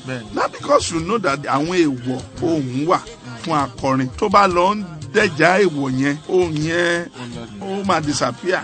So mi ò rántí ijọ́ tí mo mọ mi tútù gbẹ̀yìn nísìn. Because we are speaking every day. Ohun yẹn kan àwọn ò ní lè sọ̀rọ̀ mọ́. So bẹ́ẹ̀ náà ni ògo léèwọ̀. Bí èèyàn bá ti lu èèwọ̀ ògo, tó bá ti lu èèwọ̀ ògo báyìí, ògo fò lọ ni. Kò sí ẹ̀rọ pé tó ògo bá ti dé ó ti dé ní bí wọ́n sọ fún àwọn kan tó ti lógo lánàá, àwọn dà lónìí. Ògo ti fò lọ. Bẹ́ẹ̀ni pé Samson ṣì fẹ́ ṣe bí ó ti ṣe tẹ́lẹ̀. Ògo ti fò lọ. Ògo fò lọ lára Samson, ó fò lọ lára Sọ́ọ̀lù. Ògo fò lọ Sọ́ọ̀lù tó yẹ pé tó bá ń bọ̀ báyìí gbogbo èèyàn máa gbọ́n ní fún Nahashi tó lòun fẹ́ yọjú àwọn ẹni ẹlẹ́ni. Tí Sọ́ọ̀lù gbọ́ báyìí wọ́n ló pa odidi màálù kan ó ní kí wọ́n pín káàkiri gbogbo Ísírẹ́lì ẹ̀yà ó ní ẹni tí ò bá dìde sógun pé abá ṣe máa ṣe lé bàbá rẹ̀ nu pé a gbọ́dọ̀ jà fún wọn. Wọ́n dẹ̀ lọ jà fún Jabez Gileadi. Àwọn ogun Nahashi, ogun tí ò lẹ́rọ̀, ogun àfojúṣòfò, ogun àfògóṣòfò. Ó ní ọ̀nà kan sóni màá gbà bá yín dá májẹ̀mú ẹ yọjú yín fún mi. Àwa bá mi dá májẹ̀mú ojú ni wàá dẹ̀ yọ. Jabez Gileadi ń dáná fún mi dọ̀la tí ìbára ẹni jẹ́ ọ̀ràn mi lọ́wọ́ wá yọjú wa. Odidi ìlú kan ló máa fẹ́ yọjú. Bẹ́ẹ̀ ni ó lóun kò sínú apẹ̀rẹ̀ wọn mọ̀ káàkiri kó lè fi wọn ṣẹ̀sìn. Àwọn ogun tó láwọn jù ọ lọ pé àwọn ojú ọ nù. Ogun tó lóun lè fàyè hàn ọ. Ogun tó ní pé fáwọn bá gbọ́ ọmọ lọ́wọ́ rẹ kí ló ṣe fáwọn. Ogun tó ní táwọn bá já ọbọ lórí àgọ́ ògo tó jókòó sí kí ló ṣe. Àwọn ogun tó láwọn lẹ́sẹ̀ jù ọ lọ, àwọn lérìn jù ọ lọ, àwọn mọ̀yàn jù ọ lọ, àwọn mọ̀kùnkùn jù ọ lọ. Wọ́n mọ̀kùnkùn wọn mọ̀ mọ́lẹ̀. Bẹ́ẹ̀ ni wọ́n mèṣù wọn mọ́ lọ́hùn. Ẹ gbọ́ oṣù ọmọ Ọlọ́run ọjà ọgbà. That is why mọ́ bá wọn múlẹ̀ òkùnkùn, mọ́ bá wọn rìnrìn àjò òkùnkùn. Samson rìnrìn àjò òkùnkùn. Ó lọ sílé tí Ọlọ́run fi ọ lọ. Ó lọ yẹn kọ́ níbi tí wọ́n fẹ́ ó yẹn kọ́. Ẹ wo ohun tó dà. Mo gbàdúrà fún ọ. Gbogbo ohun tó ti ṣe tógo fi fò lọ. Ẹni tó bá rìn tógo fò lọ. Ọ̀dájú abiyamọ. Bẹ́ẹ̀ni tíwà àti ẹjọ́ rìn papọ̀. Tógo fi fò lọ. Ẹni tó gbé ẹ̀bùn fún ọ tógo fò lọ. Yàrá tó wọ̀ tógo fò lọ. Bẹ́ẹ̀dì tó sùn sí tógo fò lọ. Oúnjẹ tó jẹ tógo fò lọ. Owó tó gbà tógo fò lọ. Ẹni tó fọwọ́ ra ọ lórí tógo fò lọ. Ẹni tó dọ̀bálẹ̀ fún tógo fò lọ. Ẹni tó kúnlẹ̀ fún tógo fò lọ. Ẹni tí ìwọ ràn lọ́wọ́ tógo fò lọ. Tó fún lówó rẹ tógo fi fò lọ. Ẹni tó tẹ ṣọ́ọ̀bù rẹ tógo fò lọ. Ẹni tó tẹ ọ́fíìsì rẹ tógo fò lọ. Ẹni tí ó jókòó sórí àga rẹ tógo fò lọ. Ẹni tó lo òru tó fi nàka síbi tí ọrọ̀ ajé rẹ wà tógo bẹ́ẹ̀ fò lọ. Ẹni tí ó fún ọ láṣọ tó wọ̀ tógo fò lọ. Ẹni tó yẹ aṣọ rẹ tó wọ̀ tógo fò lọ. Ẹni tí ó gba nǹkan ara rẹ tó lò tí ògo fò lọ. Ó di májẹ̀mú tó bá ṣàmì àdá ògo padà, àdá padà, àdá padà, àdá padà, àdá padà, àdá padà. Ẹ pariwo ògo mi tó ti fò lọ máa padà pẹ̀lú àánú, padà pẹ̀lú àánú, padà pẹ̀lú àánú, padà pẹ̀lú àánú. Ògo àwọn ọmọ mi tó fò lọ padà pẹ̀lú àánú. Ògo òwò mi tó fò lọ padà pẹ̀lú àánú. Ògo ìpè mi tó fò lọ padà pẹ̀lú àánú. Ẹ jẹ́ gbogbo èèyàn gbàdúrà ọ̀hún. Ẹ gbà kó gbóná. Ògo mà ní fún Ọlọ́run ní òkè ọ̀run. Hallelujah. Mo rán ohùn Olúwa sí ọ ní ìdájí kùtù yìí pé ogun tó dákẹ́ sínú ẹ̀jẹ̀ rẹ tó fẹ́ pa ọ́ ní ọjọ́ àìtó kó bá iná jáde. Àmín Jésù. Ogun ẹ̀jẹ̀ tí ń dè ọ́ yìí Ọlọ́run ó pààrọ̀ ẹ̀jẹ̀ náà. Àmín Jésù. Ogun alálọ̀bọ̀ tó fẹ́ sọ ọ́ da lárùká ó yá Ọlọ́run fi iná gbé jáde. Àmín Jésù. Ọ̀rọ̀ rẹ ò ní dojúrú. Àmín. Ọfà ẹtì tí ń bẹ ní ara rẹ yìí ó bá iná jáde lórúkọ Jésù. Tàkútì àwọn àjẹ́ tí wọ́n dẹ fún ọ yìí ẹ̀mí mọ́ rè dára. Gbogbo ọkàn ìgbéraga yìí tó mú inú bí Ọlọ́run rẹ̀ lẹ̀. Afárá tí ogun gbà wọnú ayé rẹ yóò já dànù. Ẹ kú oríire àárọ̀ yìí o. Ẹ lágbára Ọlọ́run ẹ mọ̀ lẹ́rìí. Àwọn ẹ̀rí tá à ń gbọ́ ń fi hàn wá ipò Ọlọ́run bẹ láàrin wa. Èmi sì gbàdúrà o lórúkọ Jésù Ọlọ́run náà ò ní fi wálẹ̀ o. If you fail in life, I will trace it to the help you miss. If you fail in destiny and in your assignment in life, I will trace it to the help of God sent to you, but you miss it. Jéhù fẹ́ miss ẹ̀ tán. Lọ́ọ́ dá òró lé lórí wọn àdẹ̀rí. Gbọ́ gbogbo ìrànlọ́wọ́ tó ti mísì àyànmọ́ rẹ̀ ó yá padà. Àmín Jésù. Padà. Àmín. He said I will restore. Yeah, the canker worm and the palmer worm are better. À ń sọ lórí ìrànlọ́wọ́ ọ̀gá. Gbogbo ẹni tí ohun ìbá bá nínú mọ́tò tó bá ọ nínú ọ́fíìsì ó ti jí dọ́fíìsì láàárọ̀ kùtùkùtù. Tàbó yẹn ṣẹ̀ṣẹ̀ wá ń lé òun wá bó ṣe bọ́ta. Ìrọ̀rùn ló fi lo ètòkù ọdún yìí. Àmín Jésù. A ti wo ṣù bàbàbà gbọ́ ibi òní bàálẹ̀ rẹ̀. Àmín Jésù. Gbogbo olóńgbò òkùnkùn tó fẹ́ mẹ̀jẹ̀ kọ́dún tó parí ó yá torí tẹ iná pa. Àmín Jésù. Ẹyẹ tí ń fò lórí òrùlé rẹ ní òru gànjọ́ tó sà lóun fẹ́ mẹ̀jẹ̀ nù léun iná jábọ́. Àmín Jésù. Òróró gbé wọ dìde. Àmín. Agbára ojú ọ̀nà tó lóun fẹ́ mu ẹ̀jẹ̀ lójú títì kò ní rẹ́jẹ̀ rẹ mú o. Àmín Jésù. Ọ̀gá gbogbo ẹni bá lọ dúró sójú títì pọ́n ló fẹ́ travel lọlé o fẹ́ lọ bìkan wọ́n á lọ dúró títì ó yá wọn ó kú dànù ni. Àmín Jésù. À ń sọ nínú 1 Chronicle 27 verse 12. And the captain of the 9th month is called Abiezer. Abiezer is a two conjunction word, Abi and Za, like Abigail, Abi and Gel, like Ebenezer, Ebi and Za. Abiezer means father. Abi means father, Za means help. So Abiezer means father of help. Bàbá ìrànlọ́wọ́. So Olúwa lòun ló lórí ogun oṣù kẹsàn-án. Òun ló ń ṣáájú, gbogbo yẹn sì ń tẹ̀lé. Bẹ́ẹ̀ bá wá tẹ̀lé bàbá ìrànlọ́wọ́, báwo lẹ ṣe ní rí nǹkan? Ṣéyìn ó lè tẹ̀lé Ọlọ́run kébi ọ̀pá ni? Ó sọ, ó ní when I send you without script, without pause, lacked out anything. They said no. Wọ́n dé wọ́n náà fẹ́ gbowó orí. Ó ní ọwọ́ ta lẹ ti ń gbà. Ó ń lé àbálejò. Ètò wù ọba jẹ Pétérù bọ́ sínú odò. Ajá àkọ́kọ́ tó bá mú, mo sọ de ATM máa jẹ́wọ́ mọ̀ pọ̀ owó jáde. Ó bẹ̀ sí yọ owó nú ẹja. Bàbá mi nù. Abiezer ni tó bá ti ṣáájú ìrànlọ́wọ́ òde lórúkọ Jésù wàá gbà ìrànlọ́wọ́. Àmín Jésù. O sàmì mo ní wàá gbà ìrànlọ́wọ́. Àmín. Ògbọ́n tó sọnù Psalm 60 verse 11 ó ní give us help from trouble for vain is the help of men. Yes sir. Give us a help in trouble. Behold, God is my helper. Psalm 54 verse 4. Kíyèsí Ọlọ́run ni olùrànlọ́wọ́ mi. Behold, God is my helper. Psalm 46 verse 5. Only God is in the midst of her and God shall help her. Hallelujah. Olúwa lòun ó tètè ràn lọ́wọ́ ní kankan lórúkọ Jésù. Ìrànlọ́wọ́ ò ní bọ́ ń kòtò. Àmín Jésù. Kò ní bọ́ lógbó. Àmín. Ẹlòmíì àwọn ìrànlọ́wọ́ kan tó bá dé fún ojú alẹ́ ní dé ó ti dògbó kò lè lò mọ́. Ìyá etí tiẹ̀ wọ́n ṣẹ̀ṣẹ̀ ra mọ́tò Prado. Báwo ni ó ṣe gun Prado? Prado oní èsì ńlá. Ẹ̀pá èsì ẹ̀ mọ́jọ́ ó ti pa mí torí pé ìrànlọ́wọ́ yẹn wà ní ògbó ayé ènìyàn lórúkọ Jésù. Gbogbo ìrànlọ́wọ́ rẹ yóò tètè wá. Àmín Jésù. Ẹ jọ̀ọ́ kí là ń fà lọ́sẹ̀ yìí? Things that can happen to helper. Kí ló lè ṣẹlẹ̀ sí olùrànlọ́wọ́ ènìyàn? Number 1, olùrànlọ́wọ́ lè sùn. Helper can sleep. Mark chapter 4 35 to 38. Jésù ní ẹ jẹ́ ká lọ sí òkè lọ́hùn. Bí wọ́n ti ń lọ lójú omi wọ́n ní ìjì ńlá ṣùgbọ́n Jésù ń sùn ní abẹ́ ìrọ̀rí ní abẹ́ ọkọ̀. Wọ́n ní wọ́n sáré lọ jí. Lẹ́yìn kíkún omi yẹn ọkọ̀ yẹn máa sink ni. Wọ́n ní wọ́n jí. Ó bìkítà bá wa ṣe bí wọ́n ló jí ó sì sọ fún ìjì kó dákẹ́jẹ́. Olùrànlọ́wọ́ a máa sùn. Esther chapter 6 verse 1 ó ní ọba kò sì lè sùn ó ń sùn tẹ́lẹ̀ ni Ọlọ́run wa gbórun lójú ẹ̀. Gbọ́n náà pariwo pé gba oorun lójú olùrànlọ́wọ́ mi. Sísùn yẹn ò túmọ̀ sí pé téèyàn bá sùn lálẹ́. To sleep means to be insensitive to you, to be unconcerned with your case, to withdraw himself from you. Yet he has what it takes to help you. Adema sùn. Gbogbo ẹni tó ń sùn ó yá kó jí. Àmín Jésù. Dáfídì sùn ní o. Tàbí dé 2 Samuel chapter 9 ní verse 1. Ó wá jí. Ó ní ṣé kò sí ẹnìkan ní ìdílé Sọ́ọ̀lù tèmi yóò ṣe oore Olúwa fún. Wọ́n ní òkú Mẹfíbóṣẹ́tì àárọ̀ ni ó ní ẹ lọ gbé wá ní Lódíbárì tó wà. Ó ní mo máa dá ogbó ìpín bàbá rẹ̀ padà fún ẹnìkan ṣàmì ẹni tá a fi ṣe àyọ̀rán sí ọ yá kó wá jíṣẹ́ pariwo pé ó máa jíṣẹ́. Ẹ gbọ́ èdè lẹ́nu mi àhámọ́ àjà ilẹ̀ tí ayé gbé ọ pamọ́ sí iná gbé ọ jáde ọjọ́ ayọ̀ rẹ dé. It is well. Àdúrà kan ni ó gbà láàárọ̀ yìí pẹ̀lú Psalm 13 o. Ìwọ ẹ̀mí tí a kì í ràn lọ́wọ́ jáde kúrò lára mi. Ìwọ ẹ̀mí tí a kì í ràn lọ́wọ́ bá iná jáde lára mi. Ọlọ́run ti gbọ́ ó sì máa bọ̀ lọ. Ẹ̀yin tẹ́ fẹ́ rìnrìn àjò ẹ̀ ní lásójú ọ̀nà bẹ́ẹ̀ lÓlúwa wí. Jésù. Ògo mà ní fún Ọlọ́run ní òkè ọ̀run. Àmì àánú tí ayé fi ń tẹ̀lé ọ yìí àmì náà ò ní ṣí dànù. Àmì àánú tí wọ́n fi ń pọ́n lébi gbogbo yìí àmì yóò mọ̀ ní ṣí dànù. Àmì àánú tí ń bẹ lára àwọn ọmọ rẹ tí wọ́n fi ń ṣàṣeyọrí àmì yóò mọ̀ ní ṣí dànù. Ọwọ́ Olúwa yóò tẹ̀síwájú nínú ayé rẹ. Bẹ́ẹ̀ ló dẹ̀ máa rí. Ní òwúrọ̀ kùtùkùtù ọjọ́ ajé yìí bó o ti ń jáde lọ ọ̀rọ̀ náà lọ. Sọ fún ara rẹ kí wọn náà confess lè pé iná ṣáájú mi lọ lọ́sẹ̀ yìí. Iná lànà fún mi. Ẹ̀jẹ̀ Jésù lànà fún mi. Èmi ò ní dárìn lọ́sẹ̀ yìí. Ẹ̀mí mọ́ bá mi rìnrìn àjò. Ìwàláàyè Olúwa yí mi ká. Ògo Olúwa bò mí mọ́lẹ̀. Ohun rere kan ò ní jábọ́ lọ́wọ́ mi. Ibi ayé ò ní bìlù mí. Ayé ò ní yà mí lárọ̀. Ọ̀fọ̀ òkùnkùn ò ní bà wọ́n mọ́ mi o. Òdìnà yí mi ká. Gbogbo ibi tí ẹ̀tọ́ mi wà lọ́sẹ̀ yìí wọ́n ó pè mí wọ́n ó sì fi lé mi lọ́wọ́. Àmín.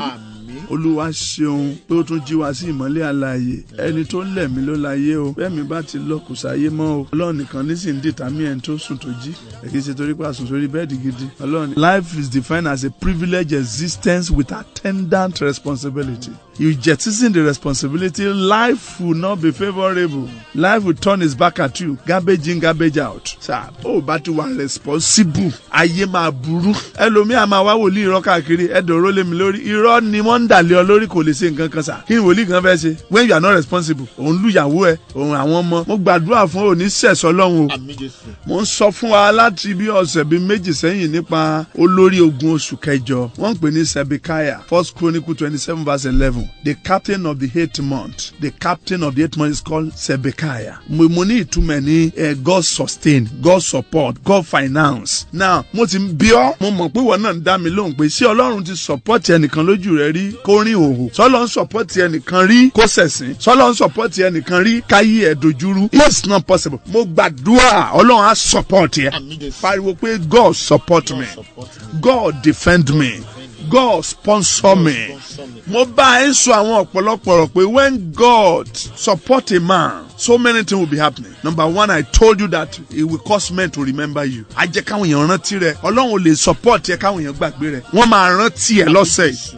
Èkejì, mo sọ wípé tọ́lọ́run bá support ẹ, ó máa jẹ́ kí ẹ pa listening to you. In Mark chapter 10:36-42, olórí adé rántí ẹ, wọ́n á tẹ́tí sí ẹ. Bátìmù àfọ́jú ń pariwo, Jésù ni ẹ pè wá. Kí ló fẹ́ kí n ṣe fún? Open check. What do you want me to do for you? Ó ní I want my 2 eyes back. Ó ní take your 2 eyes back. Bẹ́ẹ̀ni, olórí rántí ẹ wá ní. Èló ló fẹ́ fún project 100 million. Ó yá take the check. Mo gbàdúrà fún ọ. Àmín ni ó ṣe lórúkọ Jésù. Aláàánú á dìde fún ọ. Ẹ̀kẹta, mo sọ fún ọ wípé when God sponsors you, He will empower you. He can't sponsor you without empowering you. Ó mọ̀ pé ayé tó wà ilé. Arú ọlágbára. Luke 10:17-19. Only I give you power to tread upon serpent and scorpion and over the work of the devil. Torí inú ayé tó wà ilé àwọn akẹ́kẹ́ wà àwọn ejò abàmì tí mo ń gbé èèyàn mi lóru gànjọ́. Ọmọbìnrin kan wọ́n dẹ̀ ná lójú oorun ó dẹ̀ jí gbogbo ara ẹ̀ lé. Wọ́n kò ń pankẹ́rẹ́ ó dẹ̀ jí láàárọ̀ gbogbo ara dẹ̀ lé. Ibi tí wọ́n ti tó fẹ́ soríire nìyẹn. Ọlọ́mọ pé bí agbára ni. Psalm 74:20 kan ni. Ó ní júbà májẹ̀mú rẹ̀ Olúwa torí pé ibi ìkọ̀kọ̀ ayé ó kún fún ibùgbé ìkà. Olúwa ní sọ fẹ́nìkan ó yá gbàgbára. Another one tí mo sọ fún ọ ni pé when God sponsors you, He will give you direction. Do this, do this. Láàárọ̀ ẹ̀ mo máa bẹ̀rẹ̀ mí fún ọ. When God sponsors you, He will bless the work of your hand. Á bùkún ṣe ọwọ́ rẹ̀. Pariwo pé Olúwa bùkún ṣe ọwọ́ mi. Ní Job chapter 1:9, Ọlọ́run fi Job yangàn. Ó pe Sátánì torí Sátánì kan straight wá sọ́dọ̀ ẹ̀. Wọ́n ní wọ́n ń ṣèsìn òun àtàwọn áńgẹ́lì. Wọ́n ń ṣèsìn àárọ̀ ní Sátánì bá dé. Ó ní kí ló ń wá? Ó ló máa ń rìn káàkiri òun ládírẹ́sì. Olórúkọ Jésù ọ̀dọ̀ rẹ̀ ò ní dá àdírẹ́sì ẹ̀. Ó ní Paul sọ pé ó ní give no room to the devil because he has no address. He's an area boy. He's a vagabond. Ó ní lọ káàkiri. Ó ní mò ń lọ káàkiri sí wá sódò. Ẹ máa gbé o. Kò níbi tí ń gbé. Ibi tó ń bá di fàyè gbà ló máa sọ the room. Bra Paul now know the secret. He said give no room to the devil. It is the room you gave him that he occupy. Kò nílé. Sọ pé mi ò ní fún ní room. Tó bá dẹ̀ di fún room wọ́n máa gba a lọ sí kitchen. A lọ máa dín àkàrà ń bẹ̀. Mo pàṣẹ. Gbogbo ẹni tó fẹ́ gbalé mọ́ ọ lọ́wọ́ èṣù ni wọ́n ń pè ara pàdánù. Job chapter 1:9. Ọlọ́run á sọ fún Sátánì ó ní tó ti rí Job ránṣẹ́ mi. Lóòótọ́ ni ó ti di ńlá. Ó ń lólówó jù ní gbogbo ìlà oòrùn. Ó ní ṣe bí mo máa ṣe rí ẹ̀yin lẹ́bùkún ṣe ọwọ́ rẹ̀. Sir, when your work fail your life, anything that can destroy your work can destroy your life. Work failure is life failure. Work failure is family failure. Rí kọ tí iṣẹ́ bàjẹ́ mọ́ lọ́wọ́ kí ló ń ṣẹlẹ̀ nínú ilé yẹn. Wàhálà ni wọ́n á wà owó ọbẹ̀ tí mo ya yín ní kí ni àwọn méjì àdéhìí abọ́ ẹ̀ ní. Kí ló mi owó wo. Iṣẹ́ ti lọ. Mo bá ayé rẹ̀ sọ̀rọ̀. Wọ́n ní kò ṣe ọfà tó bá ṣe ọwọ́ rẹ̀ kó jáde. Ìwọ gbàdúrà láàárọ̀ ẹ̀ kó pray pẹ̀lú Psalm 3 kó máa sọ fún Ọlọ́run gbogbo ọfà ìrákòrò láti taluṣẹ́ ọwọ́ mi move out by fire. Mo fẹ́ gbàdúrà fún ọ láàárọ̀ ẹ̀ kó máa lọ bí iṣẹ́ rẹ̀ kó lọ kórè ó ní kúkú ásídẹ́ǹtì. Bẹ́ẹ̀ tí ń lọ láàárọ̀ ẹ̀ lọ sóríire mọ́tò yín kò ní lásídẹ́ǹtì. Jésù Olúwa wa. Onígbàgbọ́ ni èmi.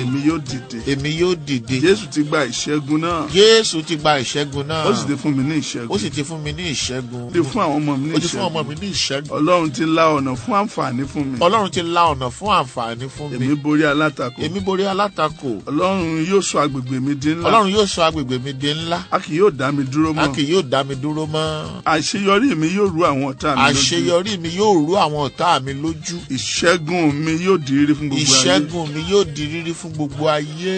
Ẹ̀jẹ̀ Jésù bò ayé mi mọ́lẹ̀. Ẹ̀jẹ̀ Jésù bò ayé mi mọ́lẹ̀. Àdúrà mi di ẹ̀rí látòní. Àdúrà mi di ẹ̀rí látòní lọ. Àìlera mi di okun látòní. Àìlera mi di okun látòní. Ìràwọ̀ mi tó farasin. Ìràwọ̀ mi tó farasin. Ó farahàn láti òní lọ. Ó farahàn látòní lọ. Ilẹ̀kùn mi tó tì. Ilẹ̀kùn mi tó tì. Ó di ṣíṣí fún mi látòní lọ. Ó di ṣíṣí fún mi látòní lọ. Ẹkún di ẹ̀rín fún mi lórí ọmọ. Ẹkún di ẹ̀rín fún mi lórí ọmọ. Ìjákulẹ̀ mi di ìṣẹ́gun. Ìjákulẹ̀ mi di ìṣẹ́gun. Òfò mi di ògo. Òfò mi di ògo. Ìdádúró mi di ìfarahàn kíákíá. Ìdádúró mi di ìfarahàn kíákíá. Ìyàgàn mi di ìléso látòní. Ìyàgàn mi di ìléso látòní. Ìjákulẹ̀ mi. Ìjákulẹ̀ mi. Ó yí padà. Ó yí padà. Ó di yíyan láti òkè ńlá. Ó di yíyan láti òkè ńlá. Ìkọ̀sílẹ̀ mi di ìtẹ́wọ́gbà láti òní. Ìkọ̀sílẹ̀ mi di ìtẹ́wọ́gbà láti òní. Àìsàn mi di ìwòsàn pípé. Àìsàn mi di ìwòsàn pípé. Eérú mi di ẹwà níwájú Olúwa. Eérú mi di ẹwà níwájú Olúwa. A sì gbé orí mi sókè. A sì gbé orí mi sókè. Àmín. Àmín. Àmín. Àmín. A ti ń sọ láti ọjọ́ ajé nípa àwọn tí máa ń ṣe tánà di ìpèsè àtòkè wá.